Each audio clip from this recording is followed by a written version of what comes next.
For the first time in 2024, baseball will be played here at historic Damaski Field as the Oneonta Outlaws open up their 2024 PGCBL regular season. My name is Colby Smith, and welcome into our first ever YouTube live broadcast. Here as the Outlaws getting set to take on East Division rival Saugerties for the first of 5 meetings this year. The Outlaws returned 10 players from a season ago, and the vibes are high around this team this year.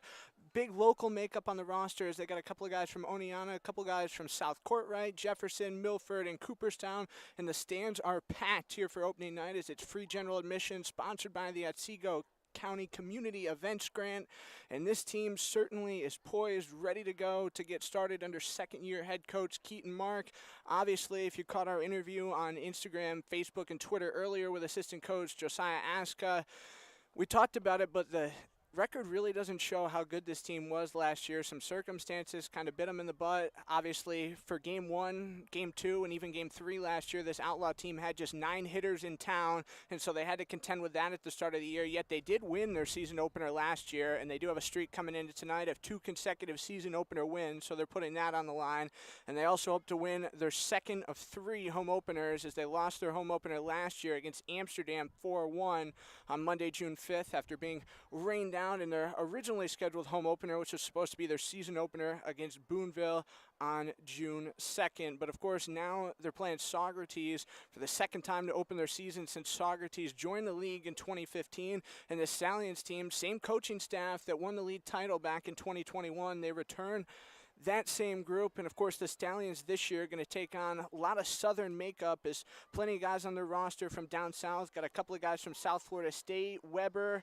I mean, you got UMass Lowell thrown in there, but plenty of guys from a couple of colleges all scattered around Florida, and that's the makeup of the Saugerties Stallions roster. And I'm grateful for it. Well, and of course, you saw your playing time skyrocket a bit from your freshman year this year. What was it like to get some more on-field time this year and, of course, be part of such a successful team? It was great, the experience. It'll stick with me forever, and it'll help me for this summer and the future.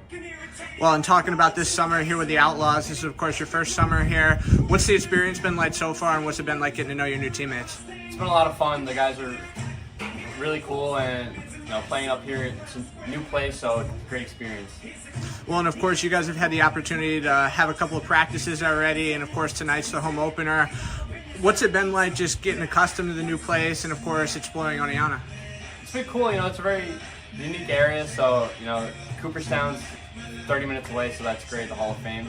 But I'm excited to play a lot of baseball and play like great teams.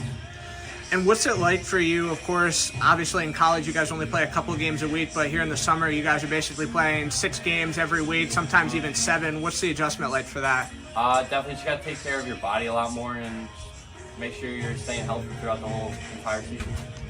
Well, and I wanted to ask too, of course, the Saugerties team, some of the guys on this team have played against these guys before. Obviously, you guys know what you're up against over there tonight. What are you really expecting from this first game? I think it's going to be a really good game. I'm going to try to have a lot of fun and keep it going for the rest of the season. And what's it like also for you guys, of course, having this home opener, and then you guys get 2 days off, which is pretty uncommon before you play again Monday on your first road trip? It's good, play this game and then get a feel for it. Go practice Saturday and Sunday and get ready for Glens Falls on Monday. And Jeremy, I got to ask here before we wrap things up, obviously we're talking baseball here, but what can fans expect to see you doing, or what do you like to do on your off days? Just hang out, maybe try to fish a little bit, play some golf. Jeremy, thank you so much for your time. Good luck tonight. Thank you.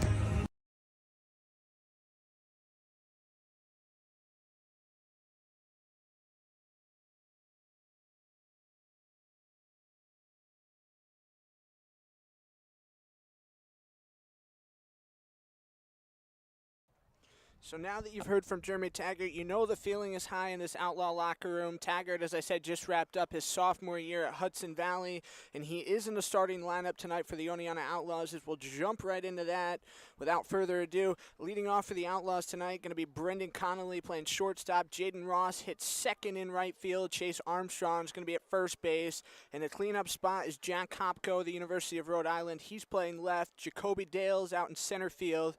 Connor Wading will be the designated hitter for this team, and with the new PGCBL rule from a couple of years ago, you can bat 10. Jeremy Taggart will be the extra hitter for the Outlaws, wearing 31.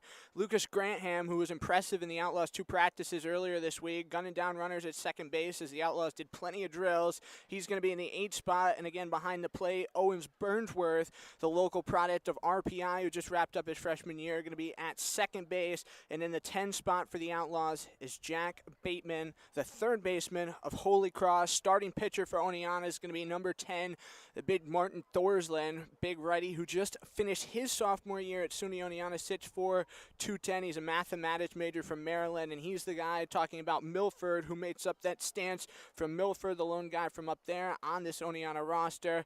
Got to give a shout out to the Catskill Little League, who's in the stands here tonight to enjoy this game here with us, as they'll be out on the field prior to our first pitch coming up here in just about 10 minutes or so. We got the meeting going on between head coaches at home plate right now, and Oneonta head coach Keaton Mark and Saugerties head coach Colin Martin, who, as I said, led Saugerties to a PGCBL championship back in 2021, and he's got a former Philadelphia Philly on his coaching staff as well, which can't help anything, as Rich Doobie, still the pitching coach for the Saugerties Stallions, for those familiar with the Saugerties makeup of things. But Saugerties is going to be in their visiting gray tops tonight, as there'll be black letters and a bit of white and yellow trim on their tops. Oneonta is going to be in the home oranges with the black. And, of course, the Outlaws will be in the field first. But before we get into the Saugerties lineup and continue to get ready for first pitch, we're going to head to our first coaches interview of the season, as we had Josiah Aska join us earlier on this afternoon, just prior to the Outlaws taking infield-outfield. Colby Smith here on our first pregame coaches interview of the season with assistant coach Josiah Aska. Coach, you come back here for your second season under Keaton Mark. Obviously last year things didn't go the way you guys planned. What are you hoping to change this year right from the start? Just swinging a lot more, staying on target, cutting down the strikeouts, the errors, playing more as a team, and just being focused. Well, and obviously the record and talking to all you guys doesn't show quite what this team went through last year. How exactly have you guys, tried to plan around those sort of circumstances and just prepare yourselves for this long season? Just try to recruit a little differently, try to look for a little mentality and see guys that are more just consistent in the head with staying on track. And speaking of recruiting, what did you guys look for in building the 2024 Outlaws? Just good ball players, good people, and people that want to play the game. Well, and obviously this year you guys took on quite a local front with your roster, and you also got some guys from bigger time schools. How exactly are you guys feeling about your roster composition heading into things? We feel good. We feel good this year. We feel really good. We got a lot of guys here a lot earlier, which means different things, but we're deep. We're deep. Well, and how did having those couple of practices after everybody got in here help you guys build up that chemistry and get ready here for things? It was good to get familiar with each other this year, have more guys here so we could see what we really have and not just kind of eyeball it at game day. So it was a good thing definitely to have a lot of guys here 2 days early. Well, and obviously now that you guys have had the opportunity to get a hands-on look at some of these guys, you basically go off numbers and a little bit of film and recruiting. What have you guys thought in terms of looking at everybody out here in preparation for game one? We have a lot of guys that are different and good at different things, so hopefully we can write this lineup the way that puts them in their best position to do what they need to do to win. Well, and what's the motto or culture that you guys are trying to build here right from the start? Stay focused, play hard. I like it. And now I got to ask, obviously on the other side of things, the Saugerties Stallions, always a deep team. Last year you guys beat them the first 2 times, and then they won the next 7 in a row. So you guys want a little bit of a revenge factor there. What are you guys thinking about with Saugerties on the other side, seeing the roster they've built? Just play them hard. That's it. Play them hard, control our controllables. Well, and considering the fact you guys start the season here at home after getting rained out on opening night last year, how special is it that the crowd here is going to be absolutely filled and energized tonight? It's going to be a good thing to put on a show for a home crowd early this year and get them here and do what we can do. And Coach, last question here before I let you get back to it. Obviously, after tonight, you guys get 2 off days, which is quite the rarity for early on in the season, and then you guys turn around and go to Glens Falls Monday and have back-to-back home games next week. What are you guys thinking going into the weekend and preparation for a busy week next week? Rest, keep the bodies ready, and just try to prepare ourselves as best we can for the long streak. Coach, thank you so much for your time. Good luck tonight. Thank you.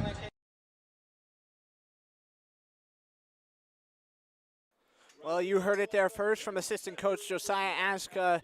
This coaching staff is really confident in this group that they've assembled to make up the 2024 Outlaw roster.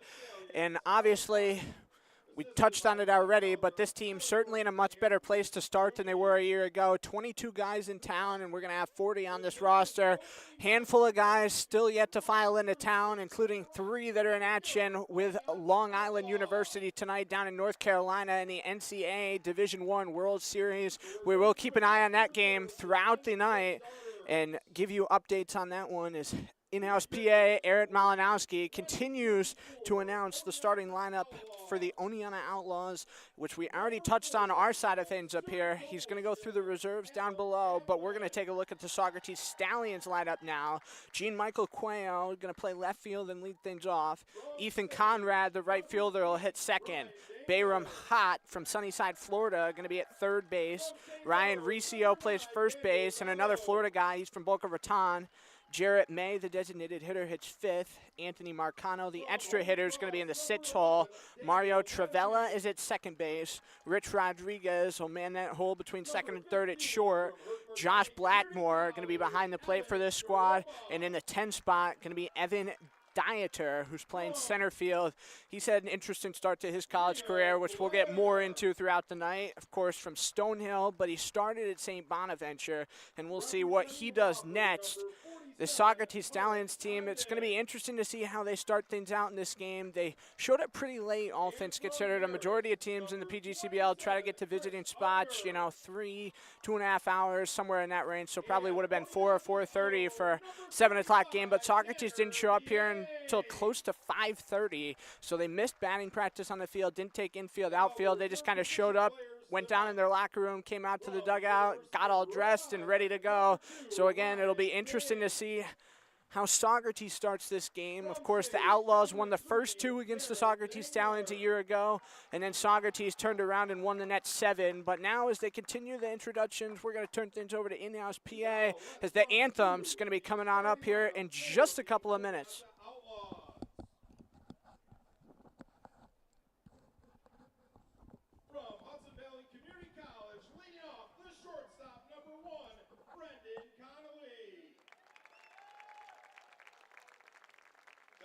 Second, the right fielder, number 12, Jaden Ross. Hitting third from Ohio Northern, playing first base, number 18, Chase Armstrong. Batting cleanup, playing left field from the University of Rhode Island, number 13, Jack Hopko. Hitting fifth in center from Wayne State, number 7, Jacoby Dale. Batting sixth, the Outlaws designated hitter from Hudson Valley Community College, number 22, Connor Wading. In the 7th slot, the extra hitter, also from Hudson Valley Community College, number 31, Jeremy Taggart. Batting eighth and behind the plate, number 50, from Wofford, Lucas Grantham. Batting ninth, playing second, representing RPI, number 6, Owen Burnsworth. In the 10th slot, playing third base, from Holy Cross, number 14, Jack Bateman. And pitching tonight from SUNY Oneonta, Martin Thorsland. Head coach of your Oneonta Outlaws, Keaton Mark, assisted by Josiah Aska. And let's once again give a round of applause to the cat out in Little League.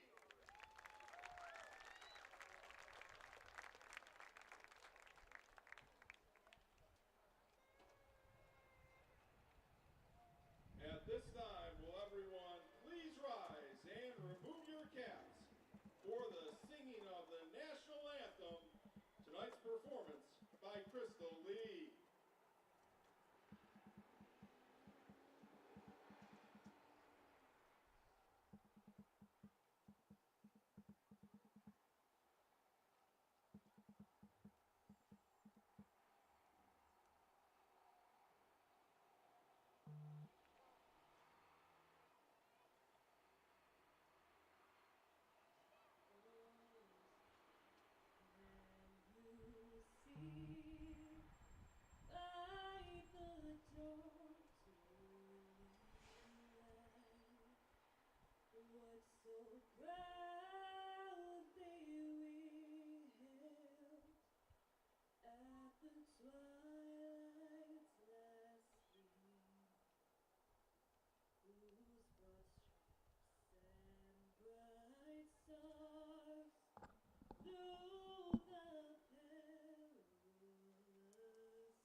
A national anthem well done by Krista Lee to open the 2024 Oneonta Outlaws season here at historic Damaski Field. And you heard it here first. This Outlaws team is ready to go Ceremonial first pitch.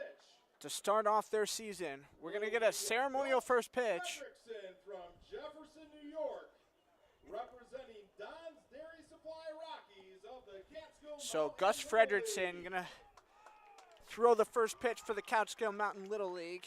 We're just past 7 o'clock, so a couple minutes past our scheduled start time. Every Outlaws home game this season, 7 o'clock first pitch.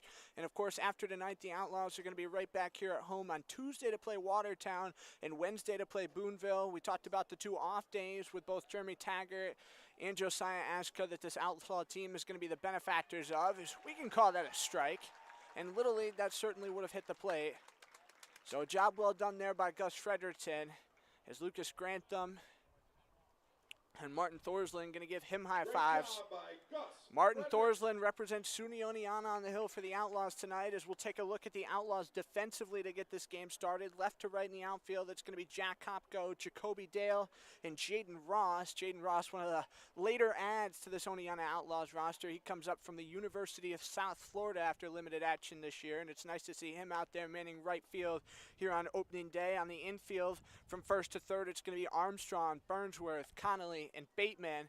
And as I mentioned already, Grantham behind the plate and Martin Thorsland on the hill here for Oneonta to get this game started. An absolutely beautiful night here for baseball. We couldn't have asked for a better night to get the season started. High 60s, sunny, and wind blowing out to left field, or so they say, to get this game going. Flags fluttering a little bit.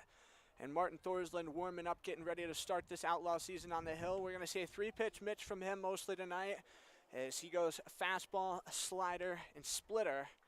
Maybe he'll mix in some other stuff that he's been working on, so I've been told. But we'll see what Thorsland brings to the table for this Outlaws team to start off this season. Jean-Michael Cuello is going to be the leadoff hitter for Saugerties as he's over here in the on-deck circle, taking some bid practice hats, getting ready to step to the dish to start off the season for both these two squads. PGCBL really got started last night as a couple of teams were in action. Albany Athletics and Mohawk Valley Diamond Dogs played a cross-divisional game as the Athletics part of the Twilight League, and they beat down Mohawk Valley by a 12-4 final score last night. Amsterdam Mohawks took on All-Star Academy, and the Mohawks, shorthanded to start the season, as a handful of their guys playing deep playoff baseball, and they won just 3-0. Their last 2 runs coming in the 7th inning after scoring early on, just having a 1-0 lead.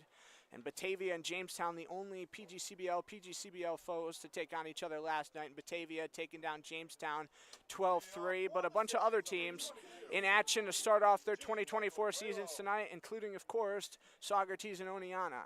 Jean-Michael Quayle stepped to the plate to get the season started here for both these two teams. Plays left field tonight, just finished his sophomore year at South Florida State. Martin Thorsland ready, working from the stretch. Is the first pitch of the Oneonta Outlaws season. Going to be drilled out in foul ground right field, and it'll be a 0-1 count. He went fastball high and away, which is what you can expect from Martin Thorsland. He's going to try to pitch away from contact, but in a jam, of course, playing a tough hitter, You're going to have to locate well. 0-1 pitch from Thorsland, right down the gut, drilled out to short. Connolly picks up on the one hop, fires to first. Armstrong's got it, and that'll be the first out of the year. Great read there by Connolly to charge in and fire that one over to first. Chase Armstrong from Ohio Northern over there, man, in the first base. Bad for the Outlaws tonight. Armstrong, the lone representative from Ohio Northern on this roster. 18 colleges in total represented on the Outlaws rosters. Ethan Conrad, the right fielder, now going to step in for Saugerties with one down. First pitch high and upstairs. It'll be ball one. Conrad, a local product from Saugerties, playing his second consecutive year with the Stallions. Finished his sophomore year at Marist with a 389 average as the 1-0. Lower outside edge called strike, 1-1. Conrad, 9 home runs, 52 RBIs, also a threat to steal on the base pass as he had 14 in total this year. 1-1 pitch with one out. Fouled over the screen on the third base side, and it'll be 1-2. Bayram Hott, the third baseman, another product of Marist, waiting on deck. Shadows creeping into home plate as the count now 1-2 on the lefty swinger from Saugerties. Conrad bringing the hands around as the 1-2, skied out in left field. Hopko's got a good read on it. Charging over to the line, he snarls it down. And there'll be 2 away. Great start here for Martin Thorsland, getting the first 2 out as Bayram Hott, another righty batter, going to step in. Taking some practice swings is the third baseman, number 36. 8 of the 10 hitters in the Saugerties lineup are righties. So that's something to keep an eye on. It's the Outlaws' very righty-heavy pitching staff this summer. 2 away in the inning, stepping from the first base side of the rubber. That'll be ball one. It's just a bit low. As Thorsland working that fastball here in this first inning. Hott wears number 36, played in 65 games this season. This is the 1-0, grounded out to second. Burnsworth on 2 hops over to Armstrong, and that'll be the first 1-2-3 of the year. The Outlaws send them down in order as we head to the bottom of the first. No runs, no hits, no errors, and the Outlaws coming to bat here at Damaski Field.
Back to historic Damaski Field as we get ready to go for the bottom half of the first inning as the Oneonta Outlaws is going to come to the plate for the first time here in 2024. Starting pitcher you see out on the mound warming up for the Saugerties Stallions is Nick Pettit, who just finished his redshirt junior year at Radford. So he's a Highlander, 6'3", 200 pounds.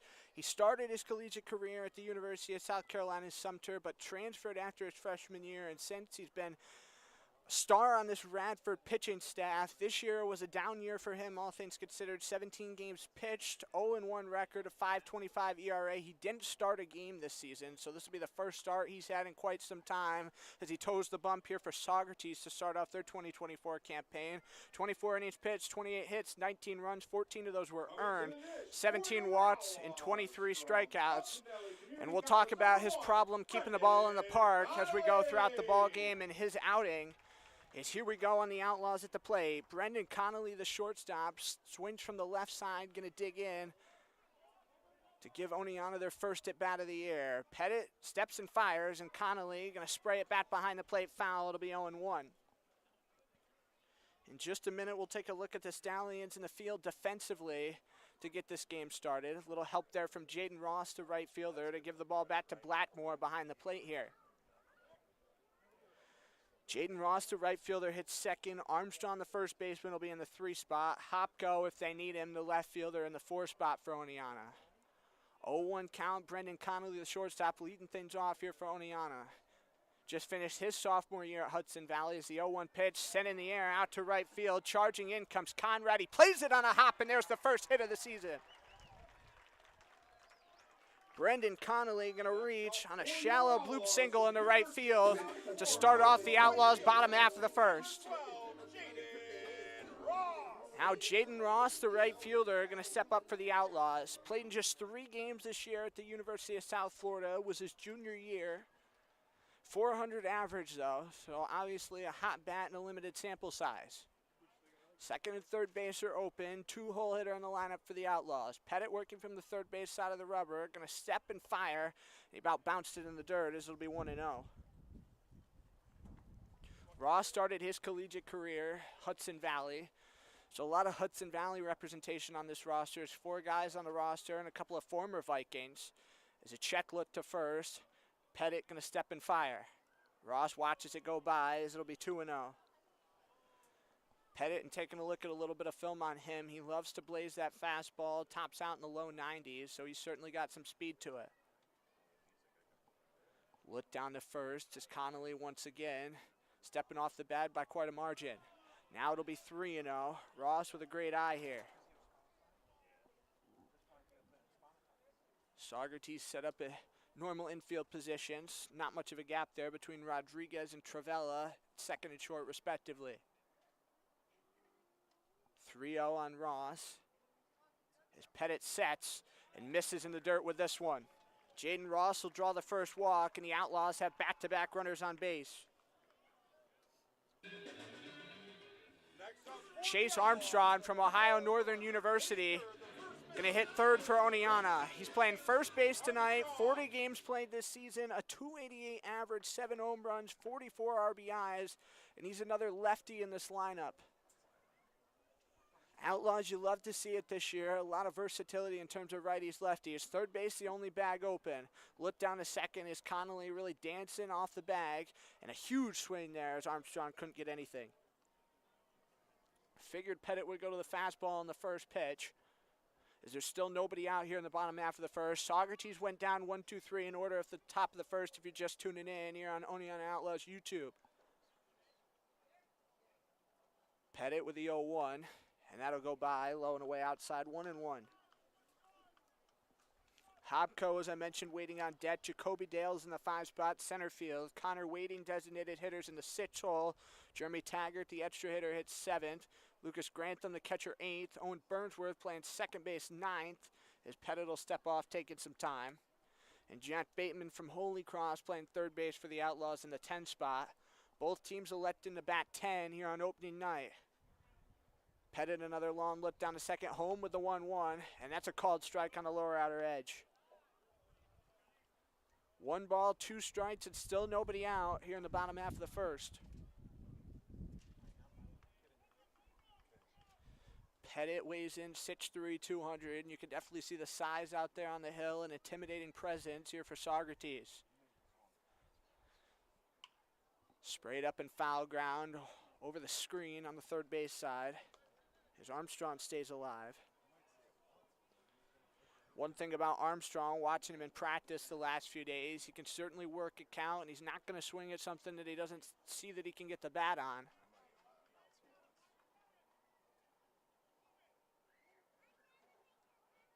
Ready with the 1-2, and he gets him swinging. Check throw down to first, and luckily for Blackmore, Riccio was there, but certainly the circumstances didn't illustrate how good this team certainly was, and they're hoping to show it again here this year.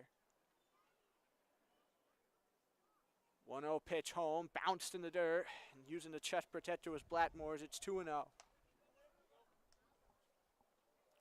The goal for this team, and talking to both coaches, is to make it to the playoffs this year.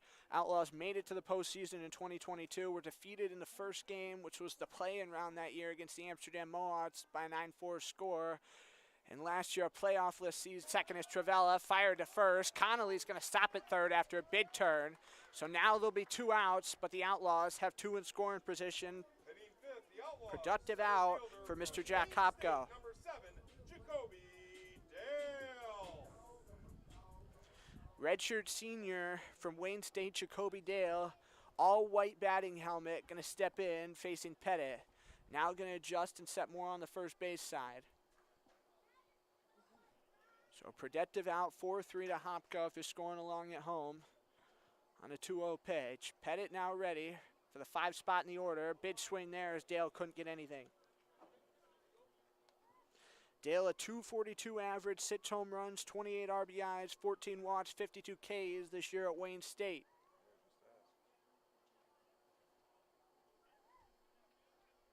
Flip down to third, back to second. Pettit kicks, drilled on the ground towards short. Rodriguez going to step, fires it to first, bit low, but it's in time. So the Outlaws going to be retired here in the first inning as it's a 6-3 put away. They strand a pair, and we head to the top half of the second. 0-0 score here between the Stallions and the Outlaws.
Top of the second inning, welcome back to historic Damaski Field. The Saugerties Stallions and the Oneonta Outlaws in the 2024 PGCBL regular season opener here for these two teams. In the home opener for Oneonta, Martin Thorsland sent Saugerties down 1-2-3 in the first inning as Ryan Riccio, Jarrett May, Anthony Marcono going to be up in this inning for the Stallions.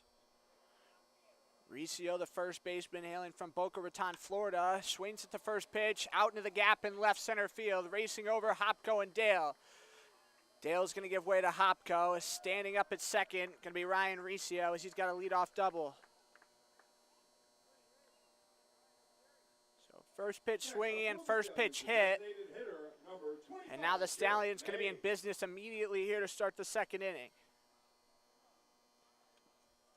Jarrett May, a big presence in the box, 6'4", 235 is what they have him listed as on the Weber website. Just finished his junior year, hit just 143 in the regular season, hoping he can pad his numbers here early on in the summer for Saugerties. There's a long lead off second base, Ryan Riccio.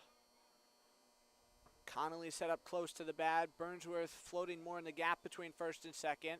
Thorsland home with the first pitch. Again out into the gap in left center field. Riccio a turnaround third. He's going to come on in to score as the throw's not going to be in time, and Saugerties is going to have the first run of the year.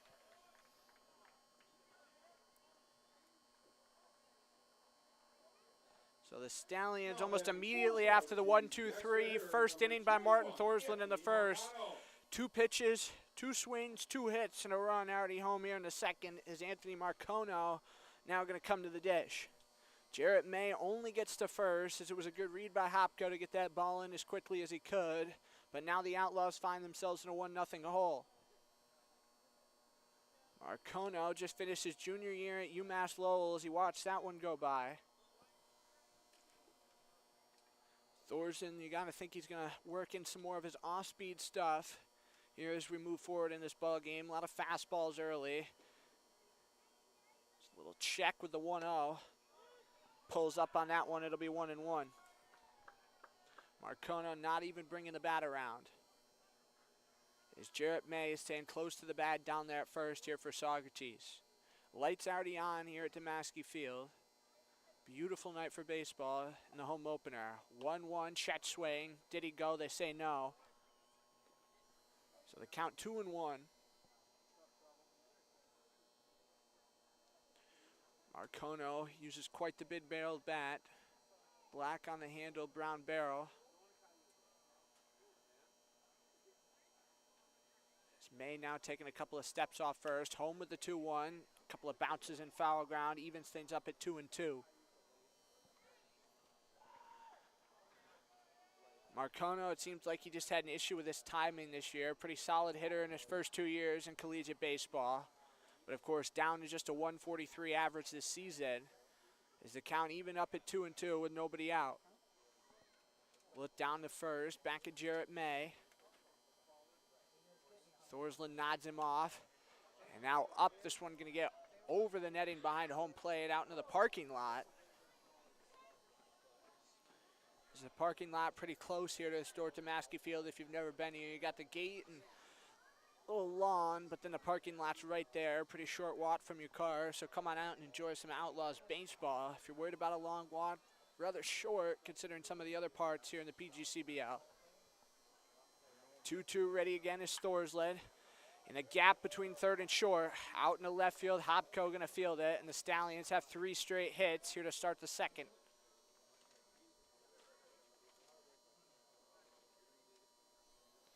So it'll be first and second. Third base is the only spot to put Mario Trivella, if of course he gets on base. Mario Trivella. But they're already down to the 7th spot in the order, and Thorsland hoping he can string together a couple of outs here. Oneonta is fortunate in the sense that they have quite a few bullpen arms in town already, but you of course don't want to get your starting pitcher out of the game too early here on opening night. Look down to second. Thorsland body's in good shape, so he can go as long as he feels necessary, and as long, of course, the coach give him a leash here tonight. 1-0 now the count on Trivella. Ricio's already come home to score here in the second, and it seems like a long time ago was that 1-2-3 first put together by Thorsland. Saugerties scored 57 runs in 9 tries against Oneonta last year. The Outlaws stringing up just a 38 spot as the 1-0 right down Broadway, foul bat behind the plate, 1-1. Seems like all these hitters coming ready with the bats tonight, not working counts too deep, at least here early on in the game. Every kid in the stands went running for that foul ball. You love to see that. Lots of kids in the house here tonight, not just with the Couch Mountain Little League, but just in general. Little look down to second as Thorsland fires the 1-1. Out in the air to left field. Hopko going to charge on back. Will it fall in for a hit? It does. They're going to say home run. It hit the top of the wall and fell back down. Thought that's a ground rule double, but here at Damaski Field, nonetheless, it turns into a home run, and Mario Trivella is going to get the first long shot of the year here for Saugerties. The shortstop batting 8th, number 7, Rich Rodriguez. So it's a 3-run shot. Is the score now 4-0 here in favor of Saugerties? Good move there by Smyrna, Georgia native, and Lucas Grantham to come out and try to settle down his pitcher. This Outlaw team, they stress simplicity, try to keep things as simple as you can. Everybody on this squad, as Keaton March said it best, knows how to play baseball. It's just a matter of showing off what you can do. And Martin Thorsland certainly knows how to get together some outs by having a hard time locating his pitches here in the second inning. Saugerties just hitting him hard. Which of course showcased there by that Trivella lawn shot. Couple of bouncers Thorsland couldn't handle. Out to second, he's going to reach cleanly. Rich Rodriguez with an infield single. It was just a fluky hit right off the bat. Came to Thorsland, and Burnsworth showing off his range to get to that one as quick as he could. But it's 5 hits now in the inning for Saugerties, 5 in a row at that, and we go to the 9-hole in the order and Josh Blackmore. Blackmore having the catching duties for Saugerties at least to start the night. Short lead over there for Rich Rodriguez at first. Thorsland nodding home as it's fouled back right into the netting, 0-1. Blackmore just finished his junior year at Weber, 27 games played, a 2.11 average, 1 homer, 9 RBIs. Hails from St. Cloud, Florida. It is now Rich Rodriguez staying close to the bat down there at first. Connolly's pulled the sunglasses up down there at short as he had him on for the first inning, as that's a called strike just off that lower outside corner. 5-1 the hits already as the Outlaws stranding a pair on base back in the bottom of the first. 0-2 pitch, looking for the first out of the inning. Swing, and he stays alive as he fouls it right into the Outlaw dugout.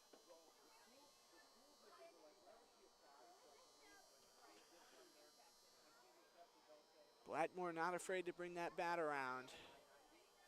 Swinging at 2 of these first 3 pitches in his first at bat of the year. Obviously, you want to showcase to your coaches what you can do here early. You only get a couple of practice days before you play your first game. And so game time, the chance to show what you can do. Hobko gonna catch that one easy. Only had to take a step to his left to snarl that one in the glove. And finally, the Outlaws get the first out here of the second. In the 10th slot, number 10, Evan Deere. Evan Deere now going to dig in here for Saugerties. Playing center field tonight. Said he's had an interesting start to his collegiate career. And now we can't help but say he's a transfer kid. Played his freshman year at St. Bonaventure. And, of course, just finished his sophomore year at Stonehill. First pitch of the AB. Called strike right down Broadway. So Deere down in the count, 0-1. Runner at first. It's Rich Rodriguez here for Saugerties. Lights on and the wind's starting to pick up. Thorsland throws to first. Going to get away from Chase Armstrong over there in the foul ground. Comes all the way into the Saugerties bullpen area. Rodriguez going to stay put at second base.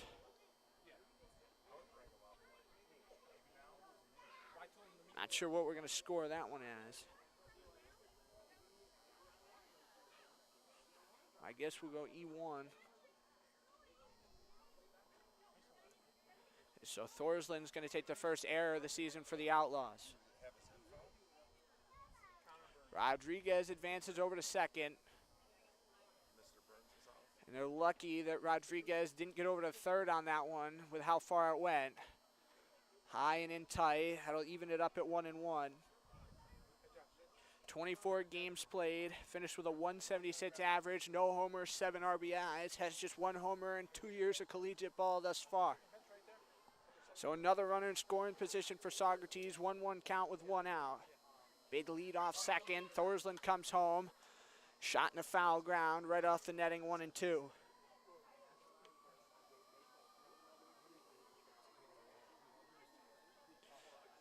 Deere with a couple of check practice swing the bats here for Saugerties. When Oneonta finally gets back to the plate in the bottom of the second, they're going to have some work to do. Saugerties was talking about how they got here so late, didn't take batting practice or infield, outfield here. Well, it's not phased them quite the least, it seems like. There's another foul shot. And pitch number 5 of the at-bat going to be coming up. After Deere, we'll go back to the top of the order and Jean-Michael Cuello. 1, 2, 3 went down in order for Saugerties back in the first. And of course, look to right that ship in their next at bat. Look down there to second. Thorsland a long glance. Now home with the 1-2. Swing and a miss. Is Deere down swinging. And Thorsland, after his error, going to respond with back-to-back outs. Back to the top of the order for the Stallions, the left fielder, number 22, Jean-Michael Cuello. You love to see a guy who can think the game at a high level, come back with outs after he makes a throw like Thorsland did back earlier on in this frame. Rodriguez still alive down there at second. Is Jean-Michael Cuello going to step in for his second at bat? First pitch from Thorsland, called strike, right down Maine. Cuello grounded out 6-3 on an 0-1 pitch, his first time up to lead off the ball game. Thorsland with those simple signs with Grantham behind the plate. Another check look down to second. Cuello in the foul ground as it gets past his third base coach, 0-2. Now Thorsland just one strike away from getting out of this frame. Strained in one on base after Saugerties already bringing home 4 in the inning. Saugerties and Oneonta going to meet up 4 more times this year, so just 5 meetings in total between these two this year after 9 last season. Most frequent opponent this year for Oneonta going to be Mohawk Valley with 9. That's a called strike 3, rings him up. Martin Thorsland going to catch Jean-Michael Quayle looking at the belt. And Saugerties going to strand a runner on base, but not before they plate 4. We head to the bottom half of the second here from historic Damaski Field as Saugerties leads Oneonta 4-0.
Back to Damaski Field as we get ready to go on the bottom half of the second. Colby Smith back here with you on Oneonta Outlaws YouTube. Again, bottom half of the second, Saugerties jumping out to a 4-0 lead with 4 runs in the top half of the second inning, 5 hits and 1 error, which of course was the errant throw by Martin Thorsland on the mound. The Outlaws now going to look to rebound here in the bottom half of the second. Leading things off is Connor Wading, the designated hitter, 6'4", 215 from Hudson Valley as he checks his swing on this one. They say he held up 1-0. Wading, it looked like he wanted to come around and take a big hack on that one. In the designated hitter spot tonight, he's a corner infielder as he watches that one go by, and it'll be 2-0. Wading at Hudson Valley, a big part of the Vikings season. .313 average, 6 homers, 28 RBIs. Finished 3rd on the team in ribbies. There's a big swing there, 1-2. Or 2-1, excuse me. Jeremy Taggart, Lucas Grantham going to follow him up here in the order in the bottom of the second. Pettit kicks and fires the 2-1, fouled off the nub of the bat, 2-2.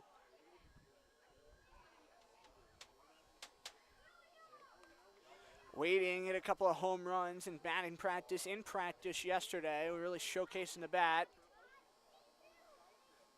Coach Mark and Aska dividing up the batting practice groups these last few days so everybody can kind of get to know each other, build up a little chemistry. Many of these guys living together all summer in apartments throughout Oneonta. As the 2-2 called strike 3. We have a guest public address announcer taking over. Let's give a big round of applause. Wading just watched that one go by and belt level. Catskill Mountain Little League. As Jeremy Taggart, the extra hitter, wearing 31, going to step into the box. You saw the Outlaws in the first inning bring a couple of lefties to the plate, and now bottom half of the order, as I said, very righty heavy, is Taggart down in the count, 0-1. Taggart wears 31 for this team. You'll see him behind the plate sharing the catching duties as he steps back, and it's 0-2. Taggart, a really friendly guy. It's been a pleasure to get to know him here already so far this summer. Finished his sophomore year studying communications and told me he's planning to study journalism for his last 2 years at college. As the 0-2, low and away outside, 1-2. No homers and 12 RBIs for him this year. Guy who has some power in the bat, just has to figure out a way to locate that ball, take it for a ride. 1-2 with 1 out. Holds up, and it's 2-2. Taggart off to a good patient start. Now taking a couple of swings. Bases are empty with one out here in the bottom of the second. Down 4-0 of the Outlaws. Pettit hits and fires from the stretch. Swing, but it gets away from Blattmore behind the plate. Going to turn, fires it to Riccio in time for the out. So a strikeout swing and a 2-3 put away for the second out of the frame. And now Lucas Grantham going to hope he can keep the inning alive for Oneonta. Outlaws, if you're just tuning in to join us, in the orange tops here for their home opener, have the black on the shoulders, black trim, black numbers, and of course black Outlaws written across the front. All white is the helmet of Grantham. Just finished his senior year at Campbell High School. Is this one going to come back just to the right of the Outlaw dugout? 0-1 is the count. Grantham a commit to go to Wofford next year. All three of the Wofford products on this Outlaw roster heading into their freshman year as part of the 2023 recruiting class. Pettit kicks and fires the 0-1. Another big swing from Grantham as it's 0-2. Pettit, after no starts in his junior year at Radford, certainly off to a good one here for Saugerties here in this 2024 PGCBL campaign. Coming up in the third inning, we'll take a look at the out-of-town scoreboard, courtesy of Point Streak, where you can find all the stats, rosters, and the upcoming schedule for the Outlaws, as well as, of course, on our website, OneontaOutlaws.com. Pettit with the 0-2, looking to get out of the inning. Up and hit the hands as it's 1-2. So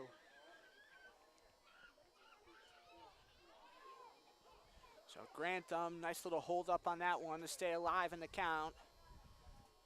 Pettit only with 2 off-speed pitches thus far in the inning. Bounces this one for the Worms as it's 2-2. 2 balls, 2 strikes, and 2 outs. If they need him, Owen Burnsworth, the Oneonta High School grad, class of 2023, waiting on deck. Pettit comes set, 2-2 pitch. Grantham up behind the plate.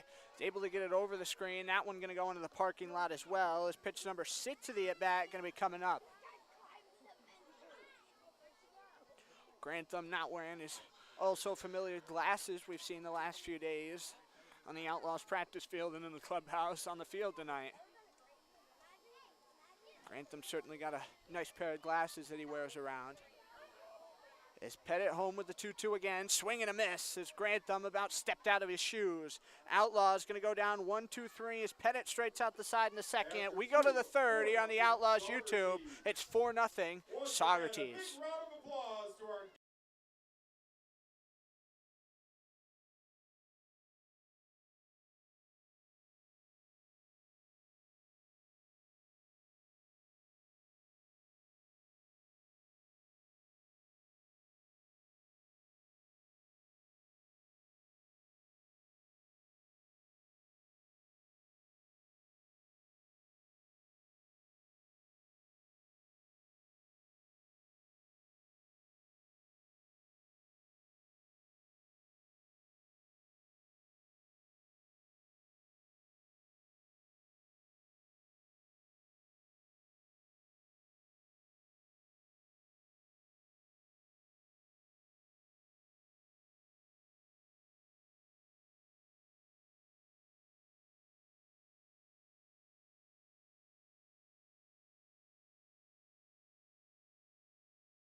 Back to the Maskey Field for the top of the third inning here on the Oneonta Outlaws. Brand new YouTube page if you haven't already. Make sure you subscribe because all games, home and away here in 2024, are going to be broadcast live right here. And we'll also have some content coming up all throughout the summer, like interviews, some special videos, you name it. We got things in the works. So subscribe today at Oneonta Outlaws PGCBL if you haven't already as we get ready to go here on the third.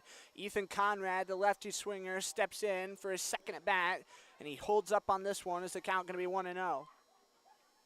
Conrad flew out to left field on a 1-2 his first time up back in the first. His Saugerties having already worked their way through the order as we're just in the top of the third. 4-0 they lead. Thorsland going Gonna go fastball on that one, but he missed the zone, 2-0. Thorsland having to work hard here these first couple innings. Try to keep this game close. 2-0. And he again misses the plate. It's 3-0. Thorsland was on the hill for the last meeting of the season last year between the Outlaws and Saugerties, throwing 4 innings and a 17-0 loss, which was the most runs that Saugerties has scored in a game against Oneonta ever. 3-0. Sent out there into the gap in right center. Dale, good track on that one, but he couldn't get to it. It falls in. Turning second on the move. Conrad going to slide in head first to third as he's got a triple here to start the third. Hitting third, playing third, number 36. Byron. So Ethan Conrad going to get his first hit here at 2024. Bayram Hott, the third baseman, now going to come to the dish. Hott hits from the right side. He's from Sunnyside. Grounded out 4-3 his first time up. So, of course, run number 5 of the season, just 90 feet away. A couple of bounces out there to second. Burnsworth with a turn to first, but it's going to be an RBI ground out. As it'll be 4-3 to retire Bayram Hott, but Conrad crosses the plate, and it is 5-0 Saugerties. Batting cleanup, playing first base, number 9, Ryan. If you're Coach Martin, you couldn't ask for a better start to the year for Saugerties. As they have a handful of guys who've yet to make their way into town thus far. When these two teams meet up in about 2 weeks down at Saugerties Canteens Field, rosters could look a lot different than they do tonight here on opening night. As Riccio holds up off this one, it's a 1-0 count. Nobody out here in the top of the third, or one out, excuse me, and already a run home. 4-3 was the ground out for Bayram Hott. There's a called strike, going to make it 1-1. Riccio doubled on the first pitch of the second that really got Saugerties going. Had the first of 5 hits in the second frame for the squad. A little look down to first, 1-1, bounced in the dirt, 2-1.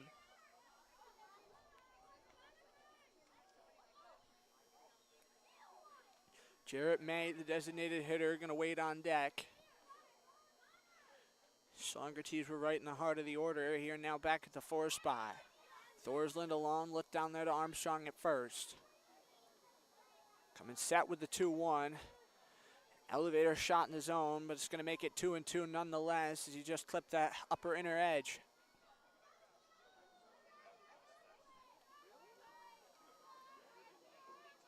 Riccio. Good movement with the bat in the batter's box. Sets that right foot in tight to the plate as he shoots this one just inside the line. Going to take a couple of bounces, skip all the way to the 335 on the fence. Turning. Here comes Ryan Riccio, past third. Going to come on in and score.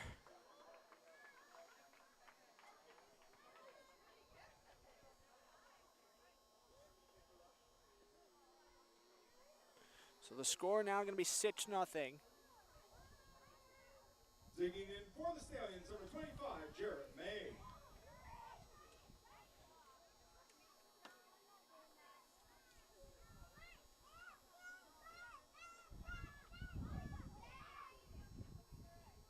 As both the two hitters that have started off this inning for Saugerties have already reached. Riccio standing down there at second base, so first and third are open. Nobody out here in the inning thus far. Holds up the bat here. But a called strike nonetheless. Is Jarrett May going to be down 0-1. Do apologize about Bayram Hott. Thought it was a ground out 4-3, but they say Armstrong had pulled his foot off the bag. So the count's 0-1. 7-1 are the hits so far, as this one's for the Worms, 1-1. And advancing down there to third on the wild pitch is Ryan Riccio. Good move there by Grantham to keep it in front of him. Veteran move. You wouldn't believe he just finished his senior year, but when you think that he's committed to Wofford, you see it. Recruiting class next year for the Terriers pretty big. 14 guys did that coaching staff bring in. 1-1 pitch, big swing there as he about came out of his shoes. It's 1-2.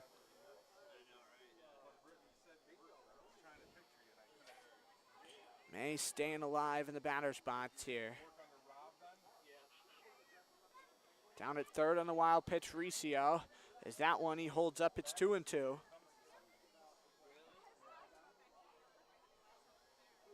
May adjusting that batting helmet. The shadows have totally faded in here. 2-2. And that one came in tight. Going to get away from Grantham behind the plate all the way to the bat stop as Riccio scores.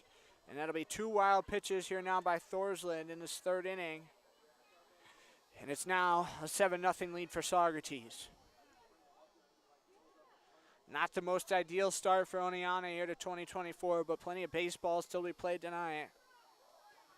So we're just in this third inning, and the count's now full on Mr. Jarrett May. The kick and the delivery, and he just missed the zone. Is May going to draw the free pass? Big flip of the bat away. And now Thorsland, you got to wonder how long the leash is going to be for him here tonight. 7 runs, and all 7 thus far have been earned. So Thorsland certainly going to have some numbers that aren't quite what he'd like to see here to start his year. Look down in May at first. As Marcano back on in as this one skips in front of the plate. It's 1-0.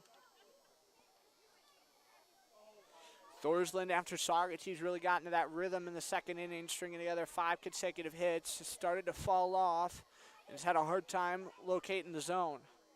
A lot of the pitches that Saugerties have been taking for rides have been pitches they've been digging at outside in the other batter spots. Righty swingers Marcano, 1-0 pitch from Thorsland. Low and away outside, 2-0. Thorsland kicking up some dirt on the rubber out there. Saugerties 7 runs on 7 hits. They've got some help, 2 wild pitches from Martin Thorsland. And a Thorsland error in the ball game so far as well, as the 2-0 held that one right on the shoulder. Now it's 3-0. Mario Travella, St. College of Florida sophomore, waits on deck.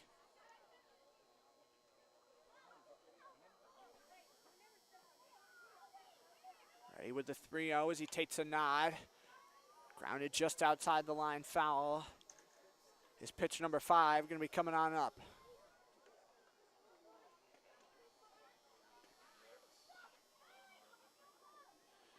So the count's going to stay at 3-1 here.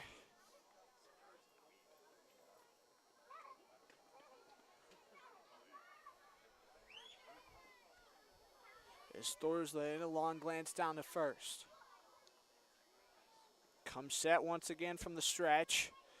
Misses in the other batter's box, as that's another 5-pitch walk. Bat-to-bat free passes issued by the Outlaw starter, and now Lucas Grantham once again going to come out and use a mound visit. Still nobody out here for Saugerties in this third inning, as 5 straight guys have reached base in some fashion.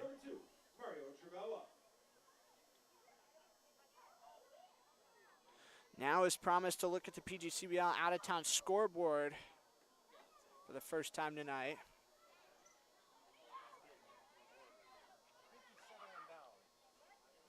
We'll get that coming up here in just a moment. Amsterdam and Glens Falls tied up at 2-2 is there in the 4th inning. Watertown 5-2 lead on Boonville in the 3rd. Here, of course, our score 7-0. Utica over Mohawk Valley in the 5th, 3-2, as this one sent up and away behind the plate, foul, 0-1. And Batavia and Elmira in the 3rd inning, and they've got themselves a 0-0 ball game so far. So we'll keep an eye on the PGCBL scoreboard all throughout the rest of the night.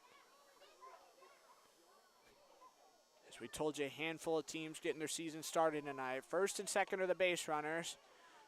Didn't even bring the bat off the shoulder. It's even yet again at 1-1.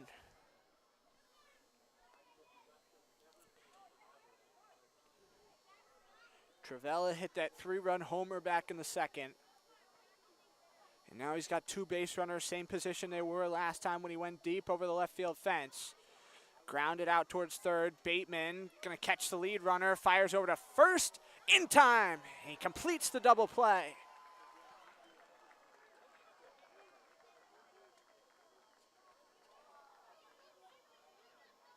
Heck of an effort there by the Holy Cross third baseman to get 2 outs here for Oneonta.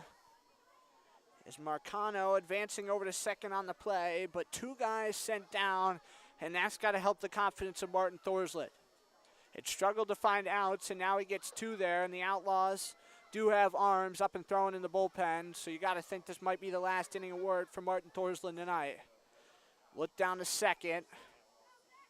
Set up in the box, and that one going to come in tight as it's 1-0. Rodriguez singled on the first pitch he saw his first time up and advanced to second on the Martin Thorslet error, but didn't get any further after the last 2 outs of the second inning were recorded.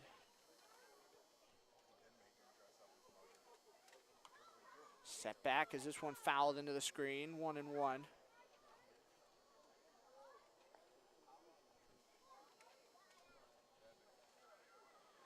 Has his left foot set up close to the inner chalk line in the righty batter's box, and has his right foot kind of set on back and super close to Lucas Grantham. As Thorsland home with the 1-1 up in the air, and that's going to get our seating area on the first base side as it'll be 1-2. Huge crowd on the end here on free admission night, sponsored by the Otsego County Community Events Grant. We had happy hour earlier, sponsored by the Omnigane Brewery as well from 5 to 6. And it's just been a jumping evening here at historic Damaski Field. First of 23 home games this summer for the Outlaws. 46 game total on the schedule here in the PGCBL. Long look down to second, dancing lead is Marcano. Shot out over the head of Burnsworth into right field. Played on the move, Jaden Ross. Going to power the throw in, but crossing the plate is Marcano. And now going to advance to second is Rich Rodriguez. Taking a big move around, but Grantham got to it quickly, and that's going to make it an 8-0 game.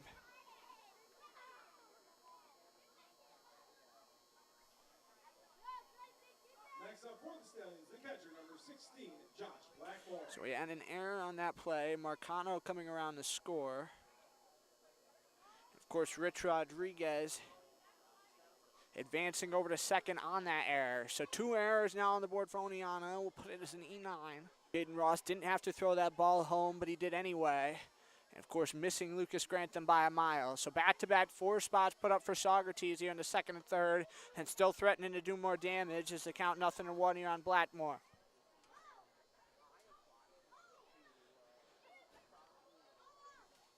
This Outlaw team needs the veteran leadership to show up and settle down the young guys on this roster.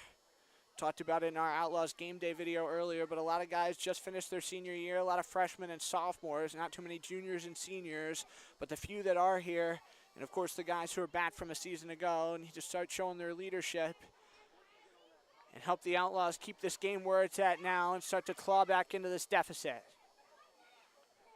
1-1 is Rodriguez dancing off the second base bag. Missed with the curveball as it's 2-1.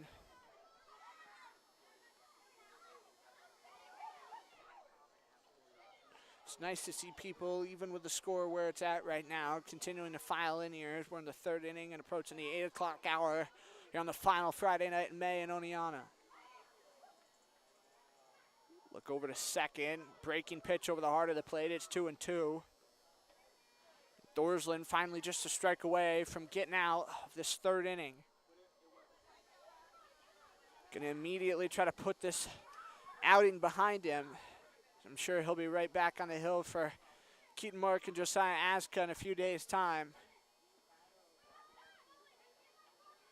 Look down there to second, home with the 2-2. Grounded out softly towards third. Bateman going to charge over, fumbles the ball as it gets away.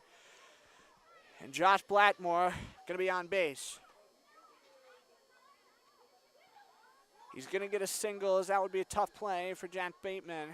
Long range over there at third, but not long enough to get that one. Kind of waved off Connolly to get to that ball. But Connolly was set up a ways back on the outfield, dirt nonetheless.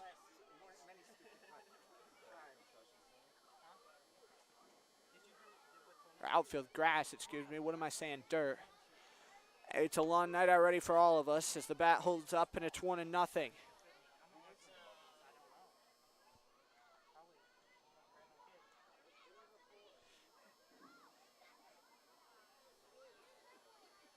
1-0 count, 2 outs.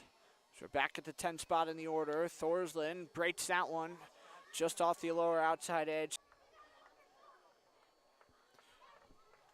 Saugerties reaching for a lot of balls.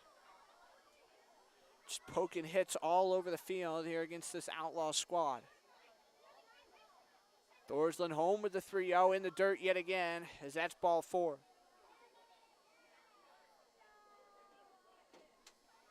Thorsland gonna get the ball back from Lucas Grantham, and head coach Keaton Mark gonna walk out of the dugout to talk to Martin Thorsland.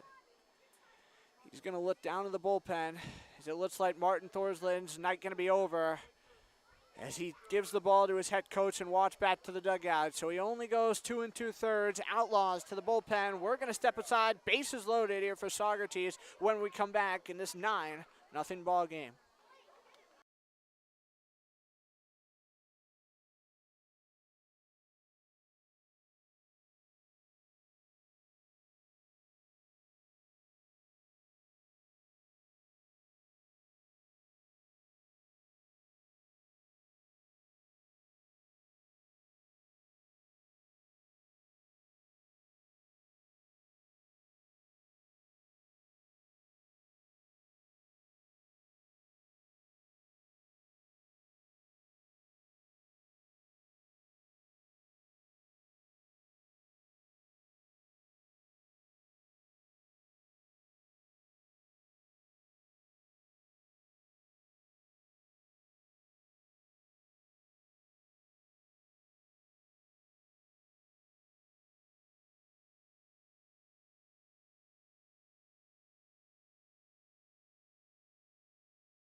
Back to Damaski Field. Is kind of figured who would be the first guy out of the bullpen for Oneonta, but I didn't want to say it. Cullen Condon going to take over the work on the bump for the Oneonta Outlaws. Bases are loaded, 8-0 score, 2 outs here in the top of the third if you're just tuning in. First pitch swinging, bounding ball out to short. Connolly with the quick turn to second, and the Outlaws get out of the jam as they get Evan Deere down there to end this top of the third finally. We head to the bottom of the third here at Damaski Field as the Stallions have an 8-0 lead over your Outlaws.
Back to Demaski Field as we get ready to go on the bottom half of the third inning here on YouTube. The Outlaws playing their first game here of 2024, down 8-0 to the Stallions after 2.5 frames. Nick Pettit back out for his third inning of work for the Stallions. First pitch to Owen Burnsworth, going to send him stepping back off the plate. It's 1-0.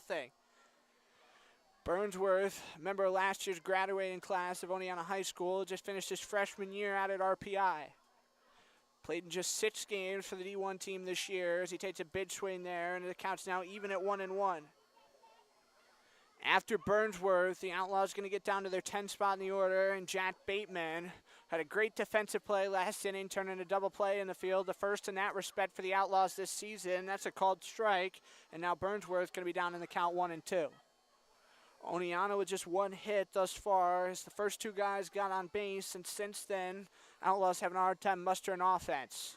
1-2 count with nobody out, fouled back into the screen behind the plate as Burnsworth stays alive.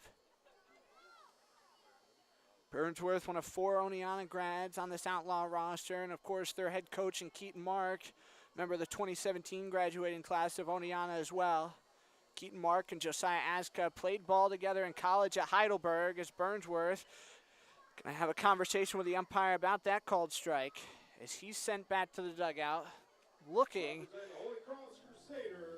here for the 4th strikeout, or 4th consecutive strikeout, excuse me, and the 5th already here in this ball game for Pettit.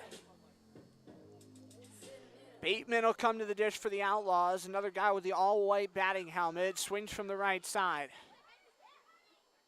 Left foot in close to the bag, takes a big step back as that one came in tight at his hands.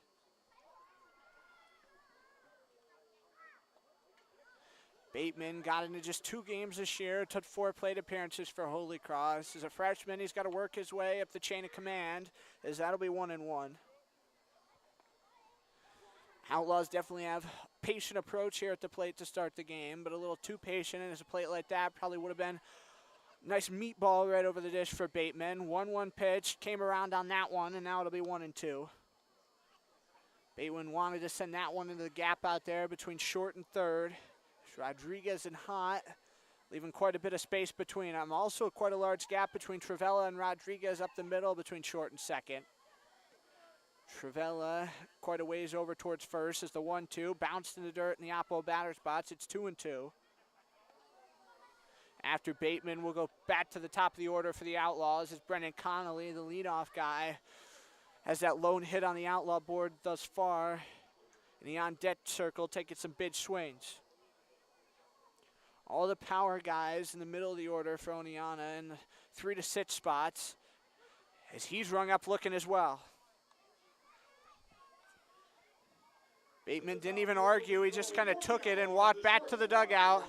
As that's 5 consecutive strikeouts for Pettit, and he's up to 6 on the K counter tonight. Connolly, a lefty, facing the righty and Pettit. Pettit working more towards the third base side of the rubber right now for Saugerties. Going to step, fires, and Connolly going to send it off foul. Got to play some good plate defense if you're going to come around on pitches like that that are kind of in tight at the belt, as Connolly just did. Outlaws dugout pretty quiet here in this third inning. Down by an 8-0 score if you're just tuning in to join us here in game 1 of 46 on the summer. 0-1 in the foul ground yet again. It's 0-2.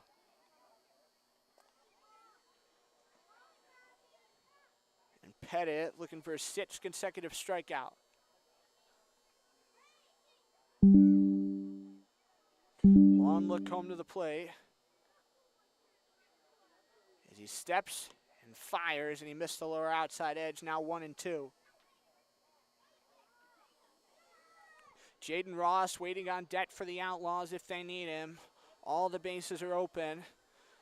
Is again still just 1 team hit thus far, which came from the guy at the dish right now, and Connolly to lead off the game. Pettit home with the 1-2, and it comes up, sprays some dirt, 2-2.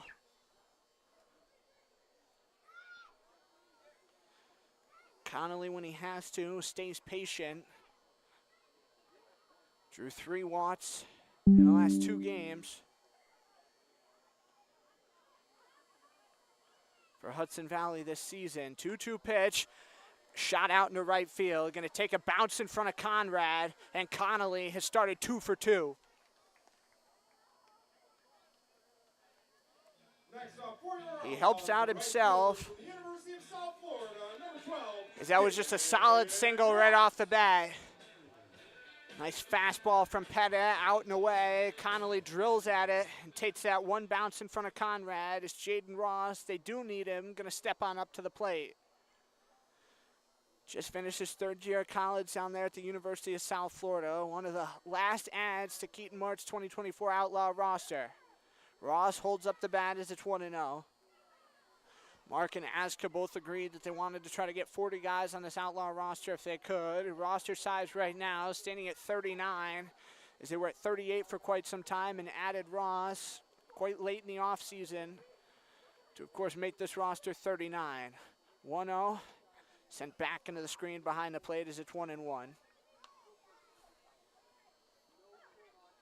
Stallions putting up 4 on the board in both the top of the 2nd and top of the 3rd. Martin Thorsland already out of the ball game for the Oneonta Outlaws as he went just 2 2/3, but Cullen Condon coming out of the bullpen. 1 pitch, 1 out. I'm sure he'll stay back on the bump here starting off the 4th on the Outlaws defensive side of things. 1-1 pitch from Pettit. Called strike right down Broadway. Pettit once again 1 strike away from getting out of the inning. Long lead down there at first for Connolly. Always a threat to steal. 8 stolen bases for the Vikings this season. As Pettit from the stretch fires home the 1-2. Caught off the end of the bat. Gets down in foul ground. Blackmore sprang up like a jackrabbit from behind the plate, charging at that ball if he had the opportunity to get it. Power throw down to first. I already saw a play like that last inning where he powered down a runner on a drop 3rd strike. So Ross stays alive. It's pitch 5 of the at-bat coming up.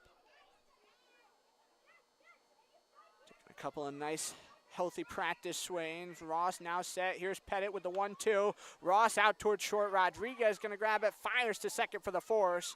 And they go 6-4 to send down Connolly. The Outlaws once again can't play to run. We go to the 4th here from Damaski Field. It's 8-0 in favor of the Stallions. Saugerties.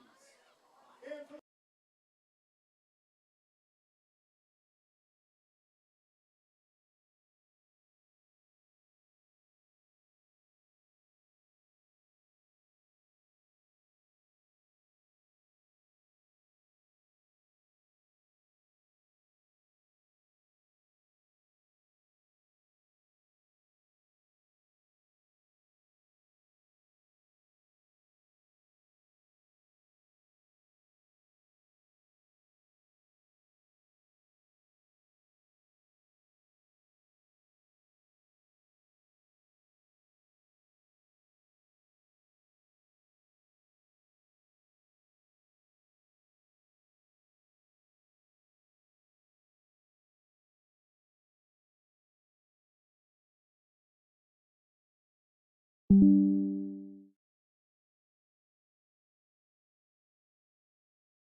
Welcome back to historic Damaski Field as we get ready to go on the top half of the 4th inning.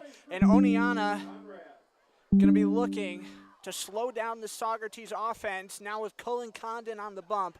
Rough start, all things considered, for Martin Thorsland as he gives up 8 runs, 7 of which are earned on 9 hits and 2 2/3 as Condon misses with a blazing ball outside to Ethan Conrad to start the frame.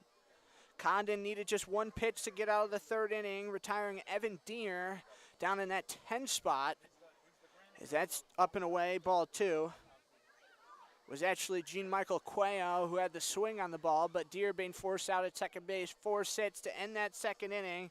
Big story of the ball game so far, though, Mario Travella, as he has a 3-run home run. And Damaski Field certainly not a home run hitter's park, as we don't see many here in the confines. Is the count now 3-0? Bat beyond second base, drifting over there, Burnsworth and Connolly made the play. It'll be a piece hit for the first out of this fourth inning. Like the ball kind of carried a little bit off the bat. Talked about the wind being a factor tonight, and you've certainly seen it on a few. That was the case with that Travella homer, and just talking about it. That ball just kind of carried right off the bat. Looked like it was going to die, Somehow clipped the top of the fence out there and left as it's 0-1 on Bayram Hott, the third baseman. Hott 1 for 2 in the ball game so far. Grounded out 4-3 back in the first. Singled, got an RBI his last time up. Back in that third as the count's 1-1. Ryan Riccio waiting on deck for Saugerties. As this one powered out towards third. Bateman charging over. Fields on the one out to first in time for the out. As it'll be a 5-3 put away for out number 2. Bateman really showcasing the range down there at third. You love to see those great defensive plays, and Bateman has certainly had a couple of them so far in this ball game.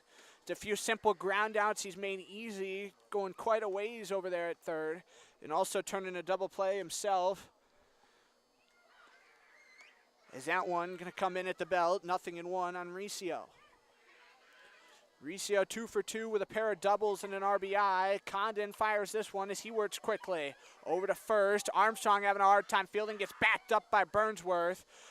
But the Outlaw is going to allow another base runner to reach.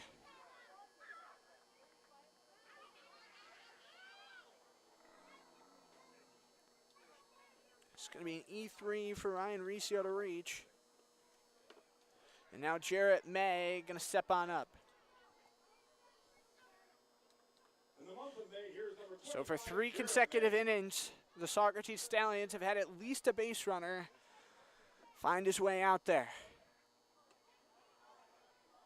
Just off the lower outside edge, 1-0 on May.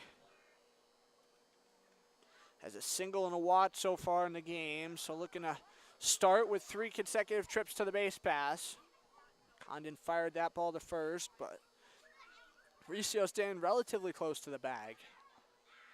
I think Condon's just trying to test and see how much wiggle room he's going to have here. Throws with that all blue glove on his left hand. Line shot right back on him. Charging on over Connolly. In time to first for the out, excuse me. It'll be a 6-3 at first base here to end this top half of the fourth. Saugerties going to strand a runner, and we go to the bottom half of the fourth. Still an 8-0 Saugerties score.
Welcome back to Damaski Field as we get ready to go for the bottom half of the fourth inning. We've got a new pitcher for Saugerties, and he's wearing number 29 out there, but we don't have a 29 on our roster, so we're doing the best we can to get to the bottom of that for you.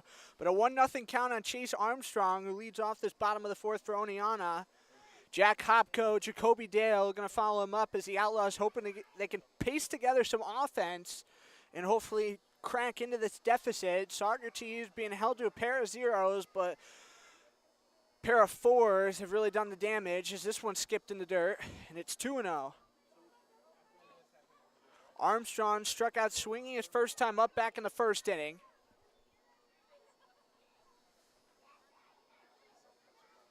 So Pettit, certainly very solid 3 innings to start off his season for Saugerties as he finishes surrendering just 2 hits, and he also struck out 6 as that one powered outside and away yet again, 3-0.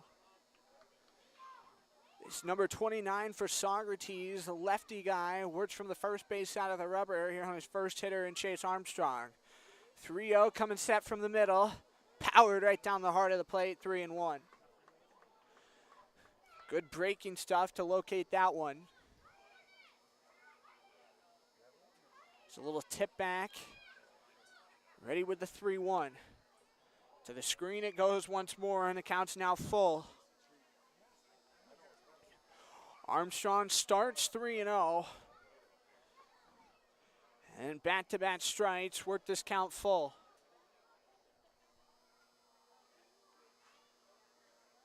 Couple of nods off. Now back to the plate. Armstrong going to flip it away.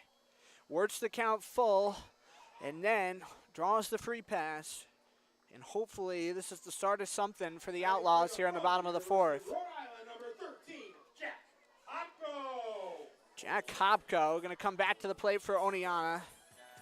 Grounded out 4-3 on a 2-0 pitch his first time up back in the first inning. Played in 38 games for this team a season ago. Finished 4th in batting average with a .256. Certainly nice to see him back here for a second consecutive summer. Been nice talking to him a little bit in the Outlaw clubhouse as everybody's filed in at various times all throughout the week to get ready for the season opener. Mentioned it a couple of times already, but just a couple of practices, get some team chemistry, see what everybody's got before game 1 here tonight. Now the Outlaws going to get 2 practice days the next 2 days before they go to Glens Falls for their first road trip Monday. Blackmore really using the chest protector back there as it's now 1-1. Jacoby Dale taking a handful of healthy practice swings in the on-deck circle for the Outlaws. Short lead for Armstrong down at first. Is that a called strike? It's now 1-2.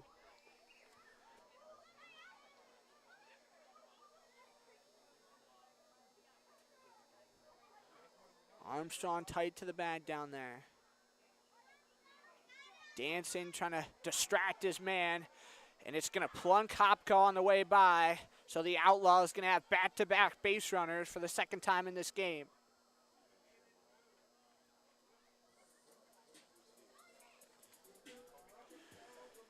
So Armstrong will advance over to second. Hopko stands at first. And Jacoby Dale will now come to the dish. Hoping he can make this deficit a little smaller for Oneonta.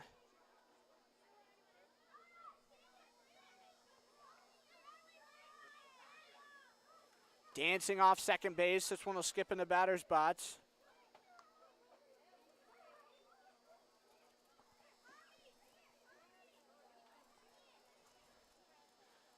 Dale, a lot of movement in his batting stance.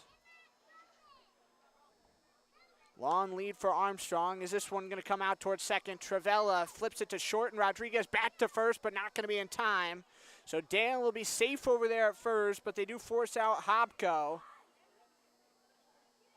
It's a 4-6 turn. And a fielder's choice for Dale to get on base. So it's first and third for the Outlaws. Second base is open, and anything would be good here except Waiting grounding into a double play. Not with that, we're trying to play jinx up here. He struck out looking his first time up back in the second. Big healthy swing at that one. It'll fall behind, 0-1. Armstrong walked to lead off the inning before Hopko was hit by the pitch. And Jacoby Dale getting on base with the fielder's choice. So a productive out nonetheless to get a runner just 90 feet from scoring. 0-1, hacked at, fouled, 0-2. Waiting, hoping he can get a piece of this ball. When he gets him, he's able to take him for a ride.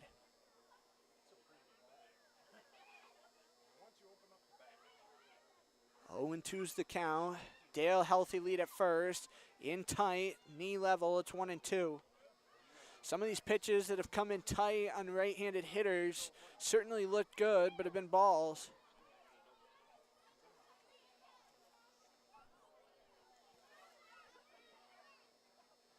Big sigh out there on the hill is the 1-2 on the run, powering the throw down to second base. Dale with the move, and they call it an out. Bladmore to Travella covering the second base, bad down there. And so the Outlaws, despite a promising start to the inning, going to send us to the fifth, still an 8-0 score here at Damaski Field.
Back we come to Damaski Field here on the Oneonta Outlaws YouTube page as we once again remind you, make sure you subscribe to our page. All broadcasts home and away this summer are going to be right here on @Oneonta Outlaws PGCBL here on YouTube. We'll start about 15 minutes prior to scheduled first pitch before every game with our pregame show, so make sure you subscribe today. And, of course, follow the Outlaws on social media, too.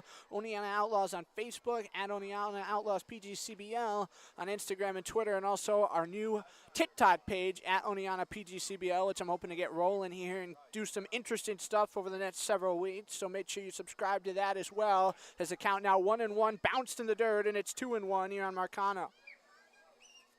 Marcano's reached base both of his first two times and has also come around to score. First base and a walk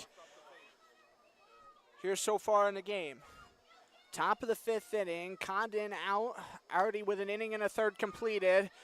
To right field, this one goes, caught on the run by Mr. Ross in the corner. So a fly ball to right field as Ross came over quite a ways, was kind of set more in the right center gap. Just a few feet away from the line, finally ice cream cone that one. Number 2, Mario Travella. Mario Travella stepping the righty batter's box here now for Saugerties. Second baseman from the St. College of Florida, Augustine, going to take ball one. After his 3-run home run his first time up in the second inning, he grounded into a double play in the third as this one right down main to make it 1-1. Travella with a long sleeve yellow on his right side. As that'll now make it 2-1. Travella's worked the count deep in both of his plate appearances so far. Is home with the 2-1. Travella out to right field. Ross going to charge on over, and he lays out to make the grab. Ross with a highlight reel catch out there in right field. And he's made back-to-back plays here for Oneonta to start the fifth. And now it's Rich Rodriguez as the Outlaws looking for a 1-2-3 for the second time tonight. Rodriguez, a pair of singles and also an RBI so far. He's also advanced to second twice, courtesy of the two of the three Outlaw errors on the board. And one in at the belt, nothing in one.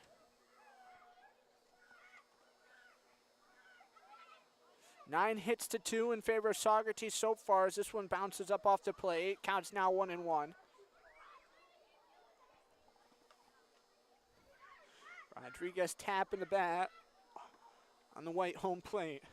It's a little dirty from this angle up here right now. If they need him, Josh Blackmore waiting on deck. 1-1 with a big healthy swing out there to right center. Ross over, and he makes 3 consecutive plays to send Saugerties down in order here in the 5th inning. We're halfway home in this one. Saugerties leading Oneonta 8-0. Saugerties.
The Outlaws want some offense, and they want it now. Back to Damaski Field here for the bottom half of the 5th inning. As we mentioned once again, we're halfway home here in this ball game, and Saugerties off and running to the tune of an 8-0 lead so far. Jeremy Taggart, first man up for Oneonta, takes a first pitch ball, start the frame. Grantham and Burnsworth going to follow him up in the order. As the bottom half of this order, very righty heavy for the Outlaws. Coming set. A big swing there, going to make it 1-1.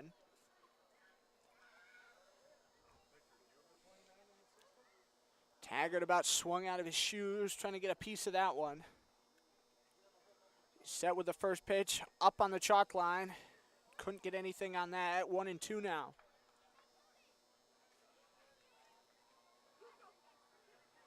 The infamous mystery pitcher for Saugerties, wearing 29, back out for his second inning. Is a 1-2 delivery and big swing. Taggart down on strikes. So he goes down swinging for the second time in the ball game, and up comes Lucas Grantham, who also struck out his first time up. The catcher from Wofford, number 50, Lucas Grantham. Nick Pettit struck out the side in the second inning, which started with Connor Wading, who struck out swinging to end that 4th frame for the Outlaws. Hit total still 9-2, and the Outlaws have already left 4 runners on base in this ball game. Oneonta going to be much relieved to have a couple of off days before they go to Glens Falls for their first road trip on Monday. Is the 1-0 from the stretch. Up, going to just miss our press spots to the right side. 1-1.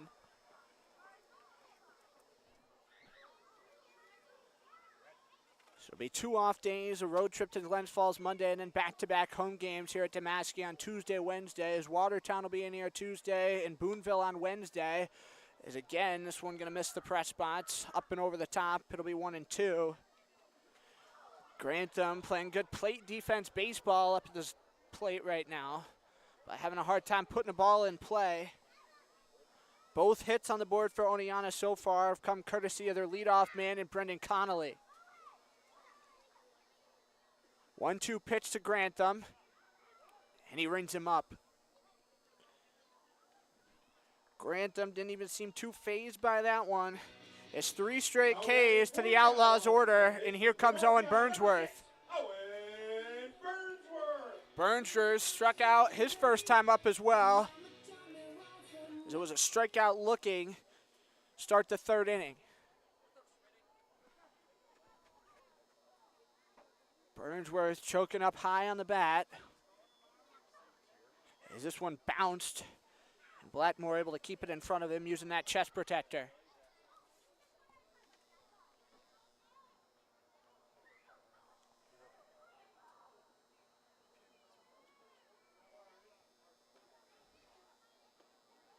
That'll come in tight at the knees, 2-0.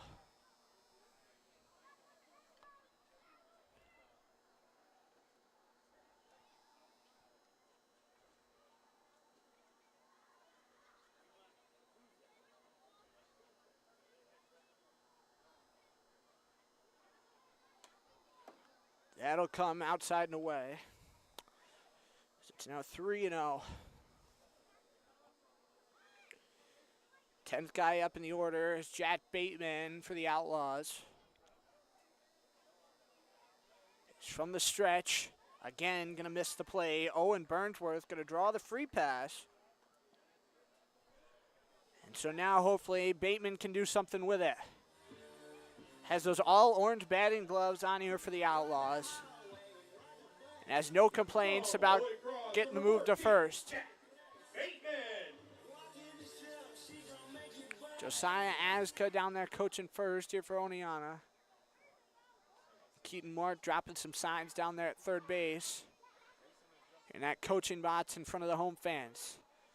Down the heart of the plate, it'll be 0-1 to Bateman.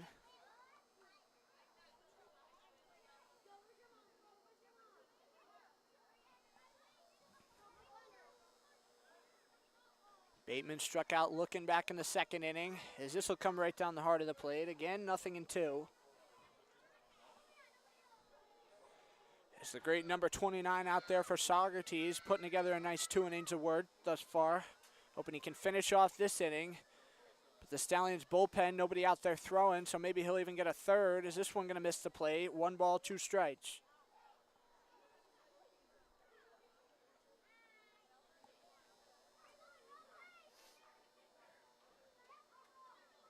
Burnsworth holding this one up on the shoulder. Now he's going to step back to first.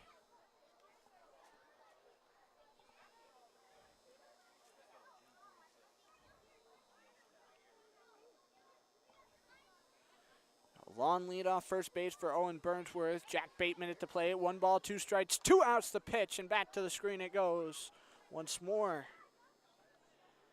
Bateman doing a nice job playing plate defense to stay alive.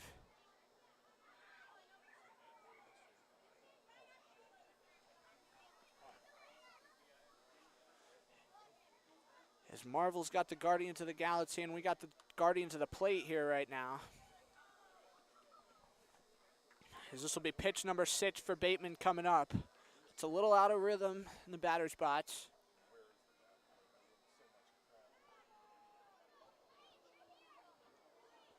Just trying to hang in there, and hopefully he can do something with that free pass to Owen Burnsworth, who's at first. This is Saugerties pitching staff. Great start to the air. In tight at the knees, and that'll make it 2-2. Bateman stringing together a nice long at bat.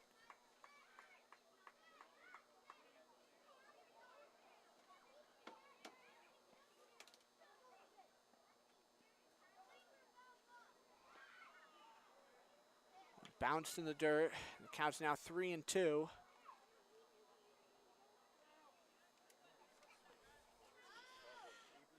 Coming up here, when we go to the top of the 6th inning, we'll take a look once more at the PGCBL out-of-town scoreboard here on opening night. Full count pitch with 2 outs and Burnsworth at first. Bateman in the box, home with a pitch in tight, and that's ball 4. So the Outlaws being patient, and it pays off. Back-to-back walks here in this 5th inning.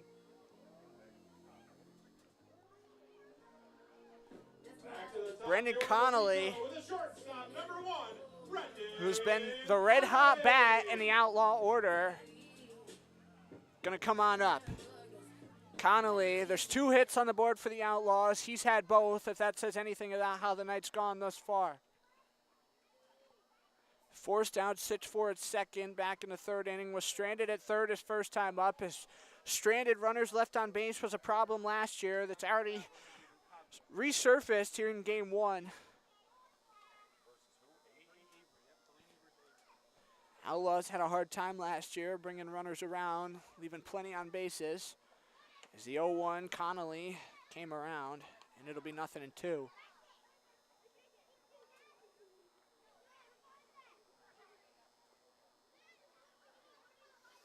So now the mystery number 29 for Saugerties, 1 strike away from getting out of this 5th inning. First and second for Oneonta. Brendan Connolly in the box. Big sigh out there from the stretch, fires it up and away for ball 1.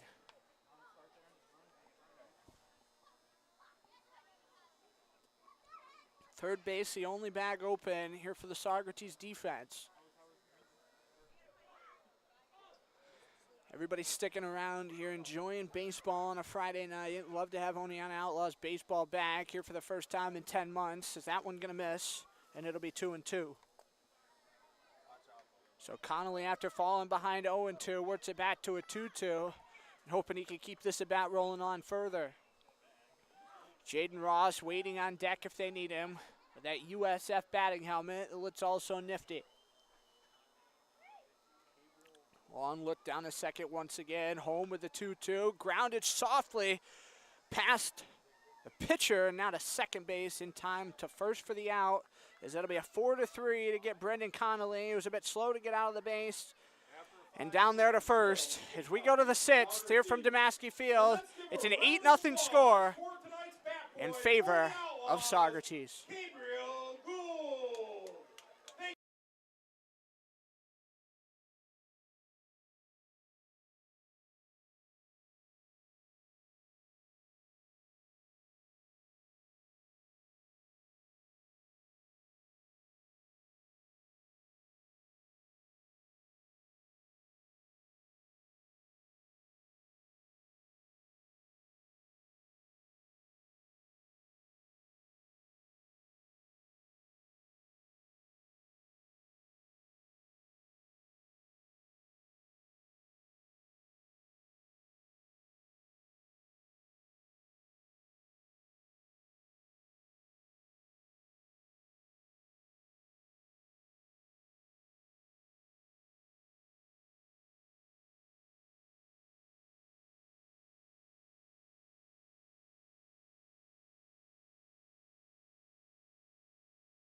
Roll with the hot hand. Cullen Condon already 2 1/3 innings, and he's given up just 1 hit to the Saugerties Stallions thus far. As we start off inning number 6, it's 9-10-1 in the Stallions order. As the first pitch going to miss the plate for ball 1.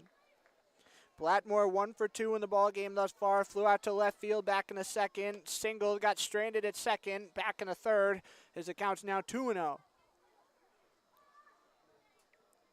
Blackmore, good contact on the ball, both his times up. Thought the one that he had in the second inning was going to keep carrying out there and left. As Condon trying to pitch away from contact here, it's 3-0. Nobody out and throwing in the Outlaws bullpen, so I guess Keaton March just going to keep rolling with Cullen Condon for as long as he can. Comes set with the 3-0, catches the upper inside edge. It's 3-1. Evan Deere, who struck out and walked, waiting on deck as Condon, home with the 3-1, misses the plate. Blackmore going to draw the walk to lead off this 6th inning. You take away those second and third innings for the Stallions, and we have an 0-0 ball game, but Oneonta has to put together a full 9-inning effort, which last year in the middle of the season especially turned out to be a problem. Outlaws won 2 games in a row 4 times last year, but never won more than that. Is the count 0-1? Big lead off first down there. Is that one going to come in tight at the bell? It'll be 1-1. Blattmore has a nice safe lead down there at first base. Hits are still 9-2. Outlaws have 3 errors in the field that have kind of aided to the Stallions' effort too. Deere worked a 3-0 walk his last time, as that one will skip in front of the plate to make it 2-1. First pitch on Monday night from Eastfield, scheduled for 7 o'clock, so we'll be live here on YouTube at 6:45. Be the first matchup of 6 on the regular season schedule between the Outlaws and Dragons. It's home with the 2-1, drilled out in the air to right field. Ross on the run, not going to get to this one as it'll fall in to the Stallion bullpen area. It's 2-2. Doesn't look like there's many pitchers down there at all for the Stallions in the bullpen. We're still yet to figure out who number 29 is, who's thrown the last 2 innings for Saugerties. 2-2 from the stretch, called strike 3. Evan Deere can be sent down for the first out of the 6th, and we go back to the top of the order here for the Stallions. Jean-Michael Quayu, who's gone to 0 for 3 in the ball game thus far, going to step in. In reading the scouting report on Quayo, supposed to be a contact bat, also a speedy guy there at the top of the order. Haven't really seen that thus far, but it is just game 1. Some of these guys haven't played baseball in a couple of weeks. Took a couple of weeks off here before they started the wood bat season.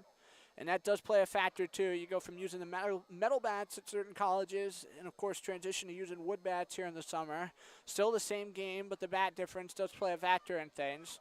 Sometimes getting your timing down, having that adjustment, a big factor in how guys start the year. Called strike, and it's 2-1. Little look down there to first as Blackmore staying close to the bag here in this first half of the 6th inning. Condon home with the 2-1, just off the lower outer edge. It's 3-1.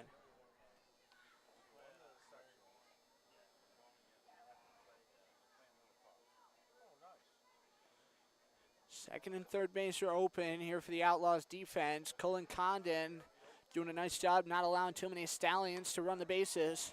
So he gets a big swing from Quayo, and it runs the count full with 1 out. 3 balls, 2 strikes, 1 out. Jean-Michael Quayo with Ethan Conrad waiting on deck as he about swung out of his shoes. And that's back-to-back Ks for Cullen Condon.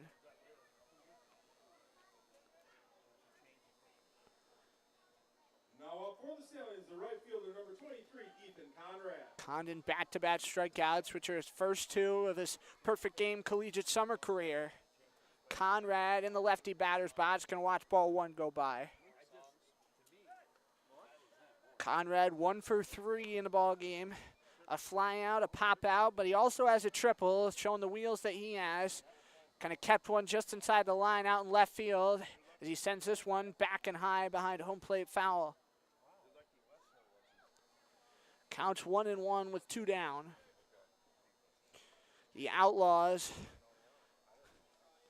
the one thing you have to take note of, they've stranded 6 guys on base through the first 5 times at the plate thus far this season, so it's not like they're not getting guys on base as Conrad clipped that one off the end of the bat. And it makes it 1-2.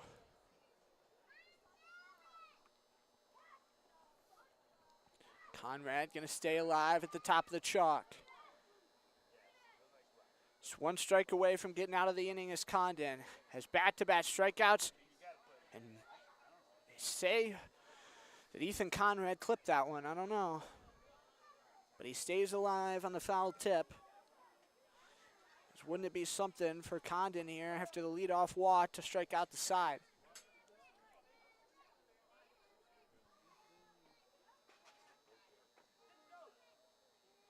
Looking home with the 1-2.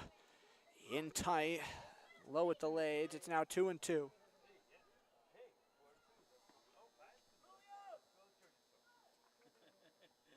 he's going to adjust his helmet and settle on in. Lefty swinger is Conrad. Hot's on deck. Waiting if his number gets called. 2-2 pitch. Swing and a miss. Condon going to get out of the inning. Issues a leadoff walk, but then strikes out 3 in a row. We go to the bottom of the sixth here from Oneonta. It's an 8-0 Saugerties score. Remains 8-0 Saugerties.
Welcome back here to Damaski Field as we get ready to go for the bottom half of inning number 6. It's 2-3-4 in the order for the Oneonta Outlaws as this team still gripping and clawing, hoping that they can put together some offense.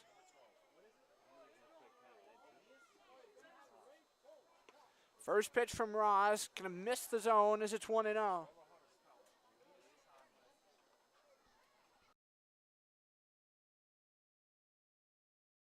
So the count 1-0. And the kick and fire home, going to be in tight, 2-0. Pitcher on the mound who's out for his third inning of work for Saugerties, Elias Conway. We've been wondering who 29 is, and we finally get Colin Martin, head coach of Saugerties, to let us know it's Elias Conway. So for those of you who have been watching and saying, oh man, who's 29? Well, we finally got an answer.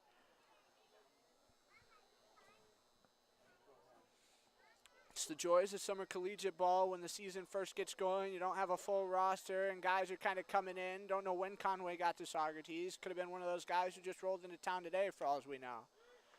That'll miss the plate. Well, and then kind of come back over the plate to make it 2-2. Armstrong hitting third, Hopko fourth as the Outlaws still yet to tap into those bench guys that they have. 2-2 pitch from the stretch. Just going to miss the plate as it's worked full, 3-2.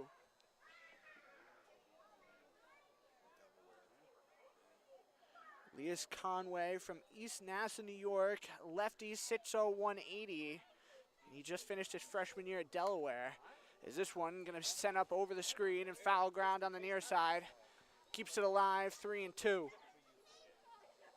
to give a shout out to Eric Malinowski for giving me the info on Conway up here. He does the Outlaws in-house public address for those of you who come out here to Damaski Field and catch Outlaws games. Full count pitch, swing and a miss. Down goes Ross swinging to start this 6th inning.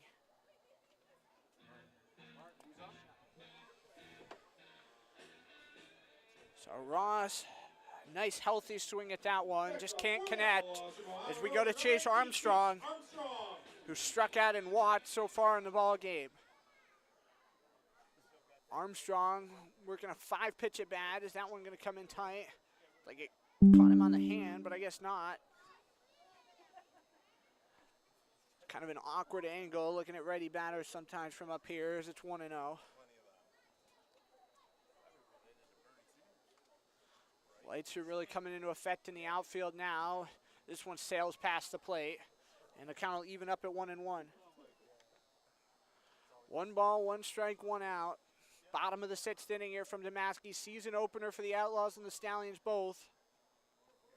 Saugerties going to turn around, and they'll be on the road tomorrow at Boonville for a 6:45 start before they go home for 3 consecutive home games. Their only 3-game homestand on the schedule this summer.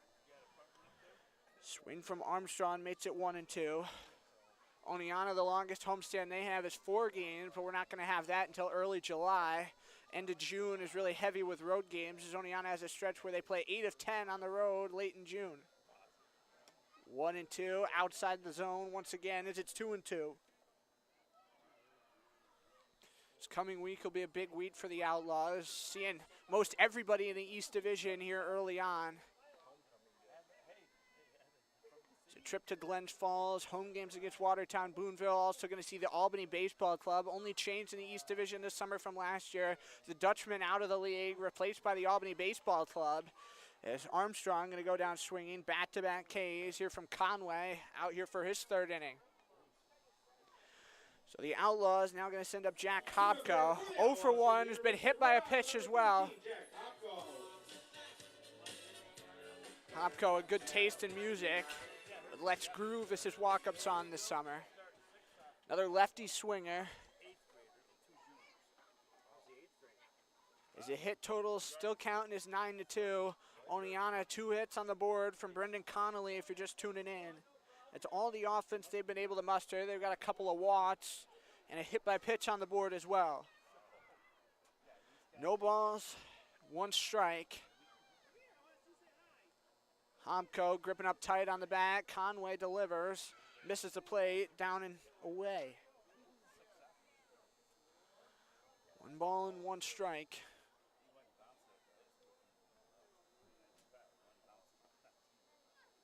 Homko hoping he can keep this at bat afloat. Takes a strike. Didn't seem like he loved that call as it looked a little outside off the plate. So Conway 1 strike away from striking out the side here in the 6th. Shakes off his catcher, Mr. Blackmore. Delivers the 1-2, swing and a miss, and Hopko down swinging. The Outlaws go down 1-2-3, and Conway striking out the side. Let's go to the 7th, 8-0 Saugerties, your score.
Keaton Mark and Josiah Aska keeping the ball in Cullen Condon hands since he's already gone 3 1/3 here for this team, just allowing 1 hit, and he's kept this team scoreless since coming into the ball game. All 8 runs charged to the starter and Martin Thorsland.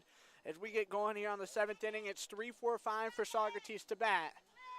Bayram hot, 1 for 3 on the day, going to take a first pitch ball. Hot an RBI single in the 3rd inning, 2 ground outs on the infield, and his other 2 times up.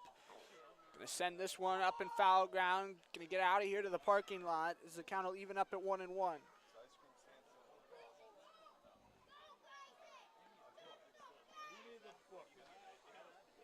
Choking up tight on the bat, and going to set back up in the box. And Cullen Condon continuing to work the Wofford commit, part of that 2023 recruiting class, so he'll start his freshman year as a Terrier in the fall. Hot up in the count now, 2-1.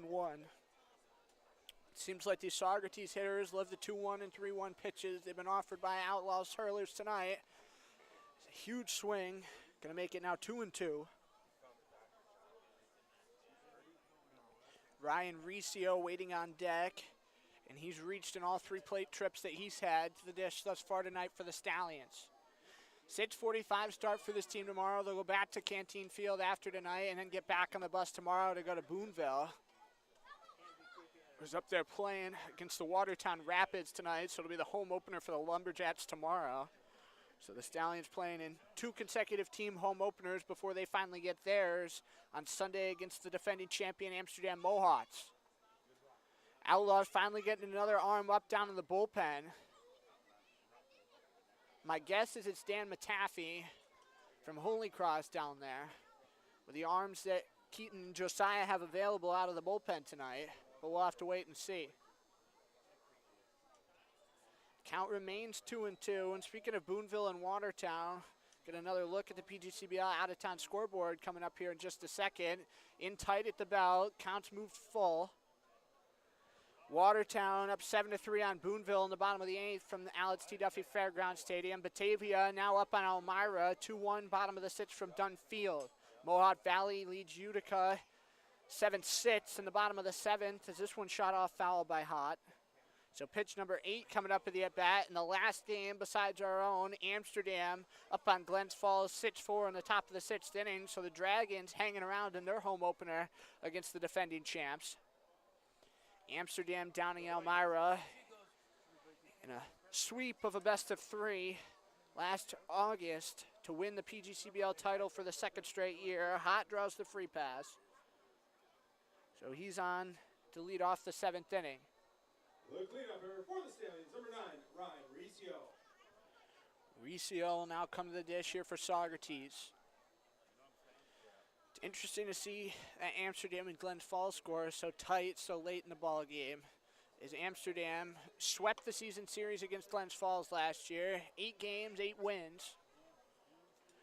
Oneonta, of course, struggled against Glens Falls last year. Did get a couple of wins against them, though. Just a 12-32 finish last year. And I've already talked about it a couple of times, and you heard it from Josiah Aska on our pregame show as well. But the expectation for this Outlaw team this year is that they end up making the postseason. Check throw back to first, diving in safe is Hot.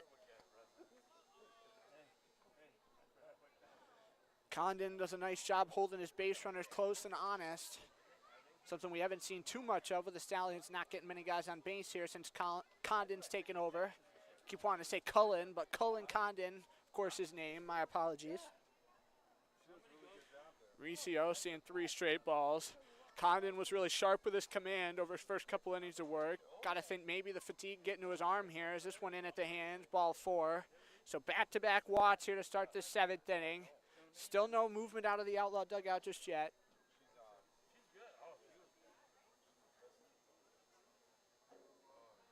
Actually, that's called strike, and so it's 3-1, excuse me. 3 balls and a strike, popped up behind the plate. Is the count now going to go full? A little bit of a link call on that first strike from our own plate umpires. We had all thought up here that it was ball 4. Put it into our scoring as ball 4, but nonetheless, we fixed that and keep on rolling here. 3-2 pitch coming up. Short little leadoff first for High. Full count pitch. Over to Condon, slow roller. He's going to cover the first base bag. Armstrong, no! Thought they had the out there at first. Condon had come over and covered the bag. Him and Armstrong were talking all the way, but they call it safe. So it'll be an infield single. The Saugerties going to get 2 in a row here on base to start the 7th. It'll go to Jarrett May, the designated hitter. He's 1 for 3 on the game. He's going to watch this one go by for ball 1.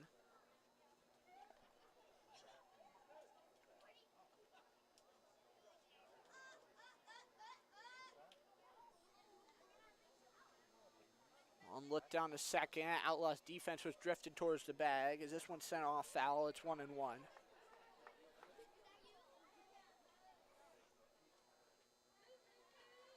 After this game ends tonight, we'll wrap things up with a brief edition of Outlaws pregame and then pack up and enjoy our 2 off days tomorrow before we get back to it on the bus Glens Falls on Monday. Outlaws at this point hoping they can break up the streak and get some runs on the board over these last couple of frames, make it a ball game, as that'll come up and away ball 2.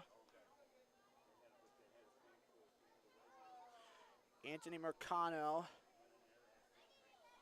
waiting on deck here for the Stallions.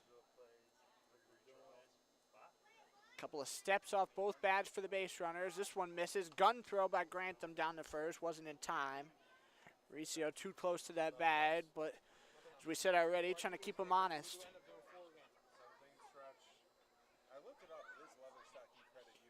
Taking a couple of healthy practice swings is Jarrett May. Look down to second, home with the pitch. Gonna miss the plate, and that's ball 4. So the bases are now juiced here for Saugerties. Still nobody out to start the 7th. Grantham gonna come out and try to settle down Colin Condon, who's found himself in his first jam. Here's an Outlaw. Next up for the Stallions, number 21, Anthony Marcano. Condon's just been gunning pitches in there left and right. Hasn't had to think too much about it to this point. But 2 walks with a single in between them. And got to think with action out in the Oneonta bullpen that the lead on Condon going to start to get really thin here. Outlaws a couple of bullpen arms available beyond Condon. Hoping they don't have to use all of them. But a couple more available if need be. They'll, of course, need at least one more. They were hoping they could get some distance out of Martin Thorsland, but he only went 2 1/3 to start the ball game. Counts 0-1 on Marcano. Bases loaded, nobody out. Bounced in the dirt. Grantham at our time didn't know where that one was. Sprang up quickly, though, which you love to see from your young catcher.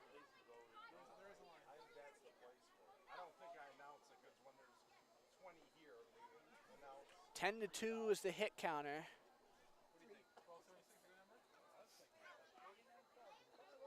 Looking home with the 1-1. Big swing. There's Marcano. Now just 1 strike away from being sent down.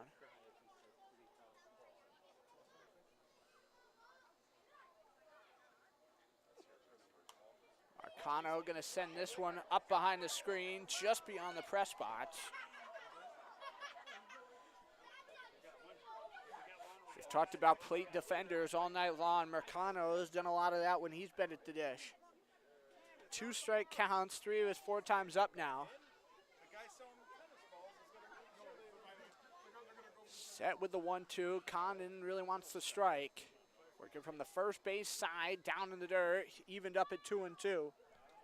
So Condon after tonight certainly not going to be available on the mound for the Outlaws for a few days.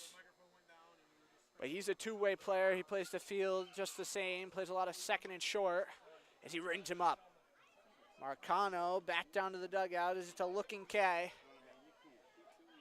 And we go to Mario Travella, who's 1 for 3.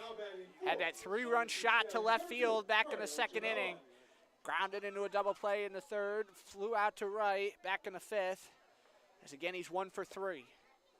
Just missing the plate off that lower outside corner, 1-0. Condon not getting those easy calls you'd hope to get sometimes. It's the 1-0, another huge swing. It's 1-1. Rich Rodriguez going to follow him up in the order.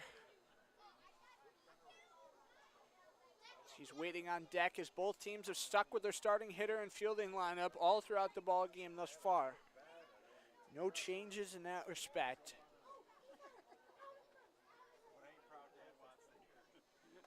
Set with the 2-1. Big swing, it's 2-2.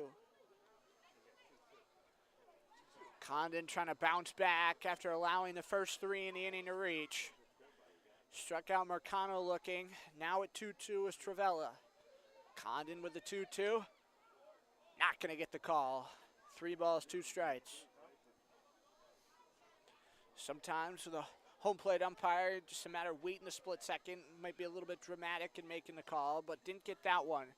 3-2, Condon with a full count pitch. Fouled back into the netting. Staying alive is Travella.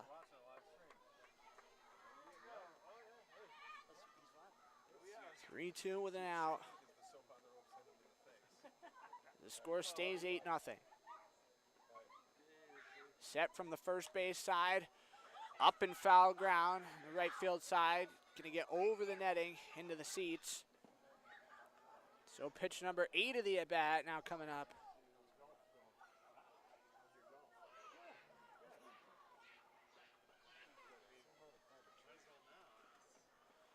Home plate umpire needs a new set of balls.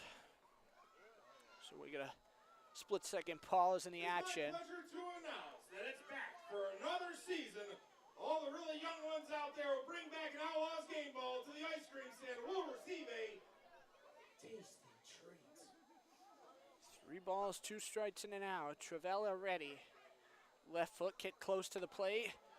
In tight at the hands, and that's going to walk in a run. Condon finally going to get charged with a run. As it's 9-0, and Keaton Mart now going to come on out of the dugout. He's going to signal down to the bullpen, so Condon night's going to be over. He allows just 1, but he is responsible for the 3 base runners. 1 out here in the top of the 7th, 9-0 Saugerties, and an Outlaws call to the bullpen.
Back to it here now with 1 out. New pitcher in for the Outlaws, wearing number 15, Evan Staroba from Herkimer. We'll get into Staroba's numbers here in just a moment as the first pitch he throws is going to be down in the dirt. Rich Rodriguez up here to play for Saugerties. The bases are full. Cullen Condon is responsible for all the guys on base. as well as the run that crossed the plate already this inning. It's 9-0 Saugerties. Kick in the fire. Again, going to miss low. It's 2-0. Soroba just finished his freshman year for the Generals. Graduated from Jefferson. Also plays the infield sometimes when he's not on the hill. 5 appearances, 1-0 mark, 8 innings, but a 7.88 ERA this year at Herkimer. Hoping to get some good work in on the mound this summer. Come back ready and strong for a good sophomore year, as that's a called strike. Big commitment to give up your summer and play summer baseball, but all these guys love it, moving in here from all over. Outlaws still have plenty of guys from down south who've yet to roll into town. There's both guys from the University of New Orleans yet to come into town. Also got a few guys from Western Carolina not here yet. 2-1, again going to miss low. It's 3-1. Got to take a look as well, see if we can get a score on the Long Island game against North Carolina in the College World Series. It's 3 Outlaws on Long Island. 3-1, big swing, and the count's full. So Rich Rodriguez hanging alive at the plate here for Saugerties, where the base is still juiced. 3-2 pitch, swing and a miss as Rodriguez sent down on strikes. 2 strikeouts in the inning, and now we go to the 9-hole spot and Josh Blackmore. Coming to the plate for the Stallions, number 16, Josh Blackmore. Geico can help when you're locked out with their easy app and 24/7 help. Dad, you don't have to make this so tough on yourself. Geico is sending someone to unlock our car right now. Yeah, but where's the fun of that? Whatever you need, get more with Geico. Here are your keys. Let's go to the desert. Let's go to Tucson.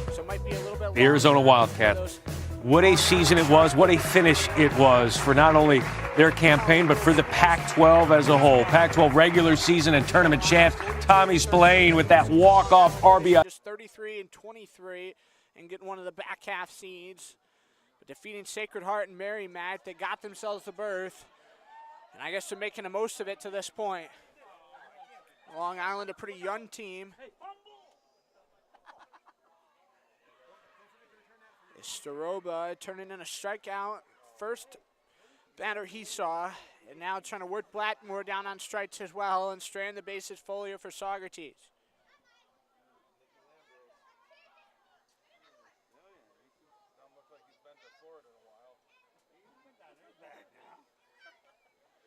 One check swing. Did he go around?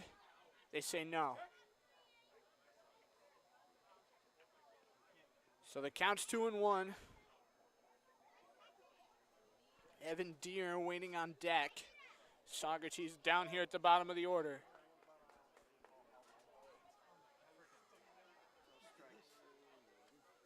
Two balls and a strike, 2 outs.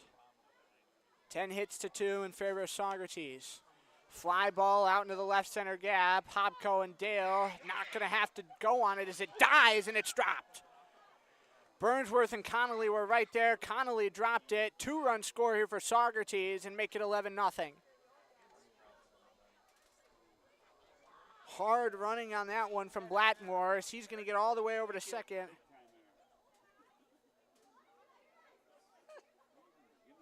Next up for Saugerties, the center fielder, number 10, Evan Dieter.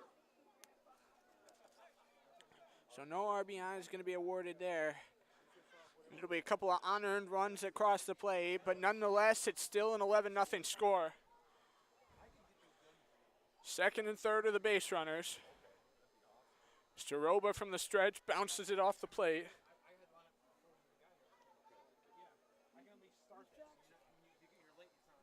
One ball, no strikes, 2 outs.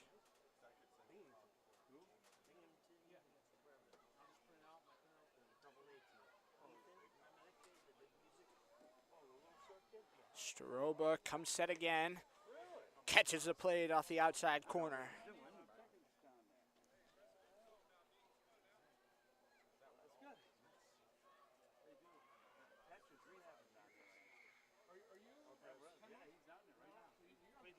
One ball, 1 strike, in tight, 2 balls and a strike.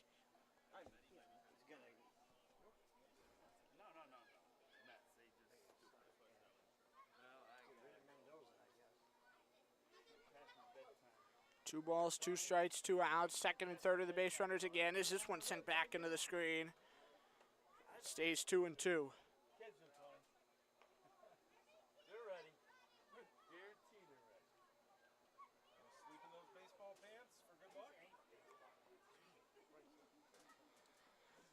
Two balls, 2 strikes, 2 outs. Ready, Staroba takes a breath, fires it home, breaking pitch over the plate, and he sends him down on strikes. Deer and 2 runners going to be left on base here for Saugerties as we go to the bottom half of the 7th. It's an 11-0 Stallions lead.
Bottom of the 7th inning from Damaski Field. Saugerties tats on 3 more in the top half of the 7th, and now Oneonta going to turn things over to 5, 6, 7 in the order, and Saugerties turning things over to a new pitcher on the bump. It'll be Jace Van Volkenberg, a member of the class of 2023 from Saugerties High School, weighing in at 6'2", 180, throws from the right side to go here for this inning.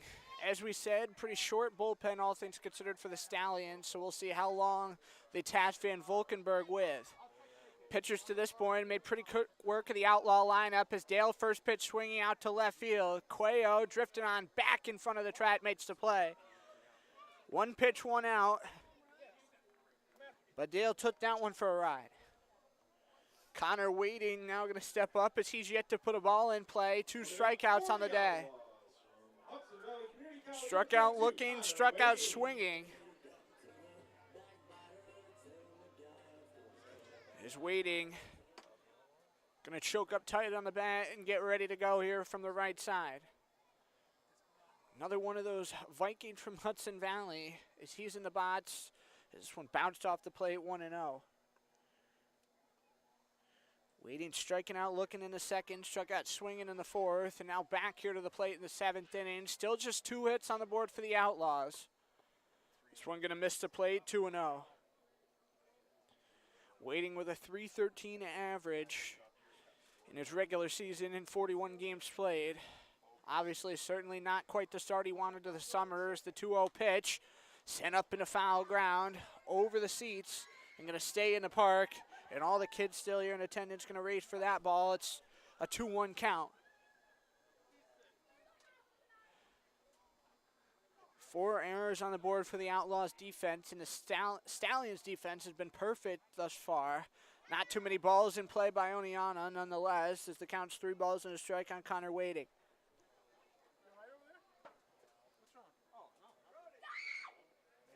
Van Valkenburg going to take a side, fires home the 3-1. Waiting, drilled. Going to take a hop in center, and he's got a hit. Waiting, the first man not named Brendan Connolly, fumbles the ball out in center. He's going to get into second base, and the Outlaws have a runner in scoring position. It'll be a first base single and an E8. Also from HBC, As we were talking, 31, Jeremy Taggart. about the Stallions defense being perfect, and that ball fumbled out there in center.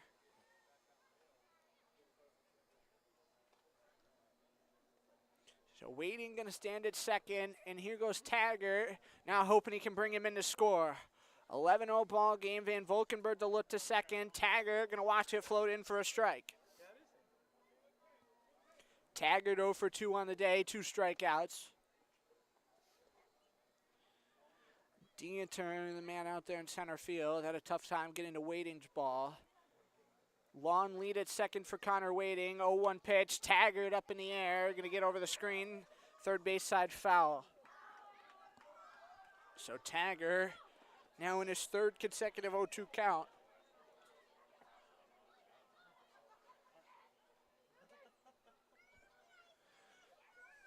Back on his shoulder. 0-2 count with an out. Taking a look back to short and Rodriguez.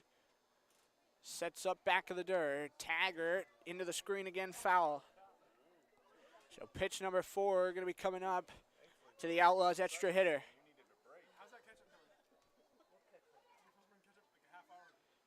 Gonna hold it up on his shoulder. Still 0-2 with an out. 11-0 lead for Saugerties here in the bottom of the 7th if you're just flipping in to join us.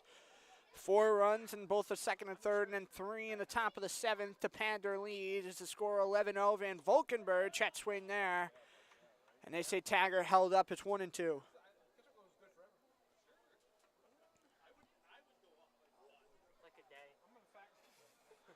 Taggart hanging alive in the box. 1-2 is the count with 1 out. Van Valkenburg, another long look to second. Home with the 1-2. Taggart swinging a miss. And he goes down on strike, swinging. 2 outs here now in the 7th, and Lucas Grantham up to the dish for Oneonta. Grantham, another guy who's 0 for 2 with a pair of strikeouts in the game for the Outlaws. Gonna adjust his helmet, and now comes in ready. Long glance at second for Van Valkenburg. Has just been powering in fastballs. Misses with this one, 1-0. In case you missed it seconds ago, up at the plate number 50, Lucas Grantham. Owen Burnsworth waiting on debt for the Outlaws. They're down to the 8th spot in the order here in the 7th inning. Bat on the shoulder is the 1-0. Going to miss outside and away, 2-0. Grantham in his high school career hit just shy of 400 every year and has a career fielding percentage of .975. 2-0, bounced in the dirt, going to get away to the bat stop. Moving over to third goes Connor Waiting. And now the Outlaws have a runner just 90 feet away from scoring.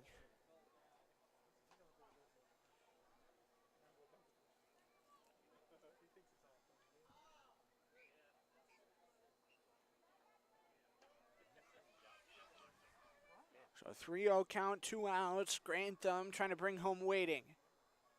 Van Valkenburg with a little lutsy. Going to fire in the 3-0. Tight at the belt for a strike.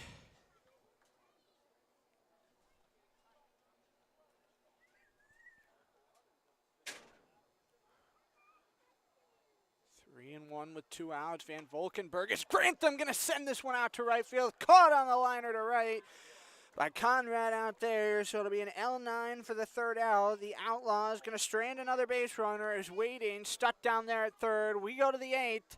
It's 11-0 Saugerties.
Back inside Damaski Field as the new mercy run rule in the PGCBL goes into effect, and we have ourselves the first final score of the season. We do apologize about that. Thought it was a 12-run rule, but turns out it's 10. And so Saugerties with having the 11 as they put up a 3-spot in the 7th. It ends up being a final. Saugerties 11-0. They take the win, and they move to 1-0. Winning pitcher is going to be Nick Pettit, and the top performer tonight for Saugerties, I got to give the nod to Ryan Riccio. Oneonta, losing pitcher, is going to be Martin Thorsland as he goes just 2 1/3 and gives up 8 of those runs to the Saugerties Stallions. So he's going to be back to it his next time out, hoping that he can regroup, regather himself, and give this Outlaws team some good innings. Brendan Connolly, the star for Oneonta tonight, 2 for 3. Both his hits singles as the Outlaws finished with just 3 hits in the ball game. So this team going to look to shake this off as they head Monday to Glens Falls. We'll be live from Eastfield at about 6:45 on Monday night as the Outlaws drop to 0-1 with an 11-0 loss to Saugerties here on opening night. Thanks for watching, and again, the Outlaws, an 11-0 loss to Saugerties. We'll be back live at Glens Falls on Monday night, 6:45 for Game 2. Have a great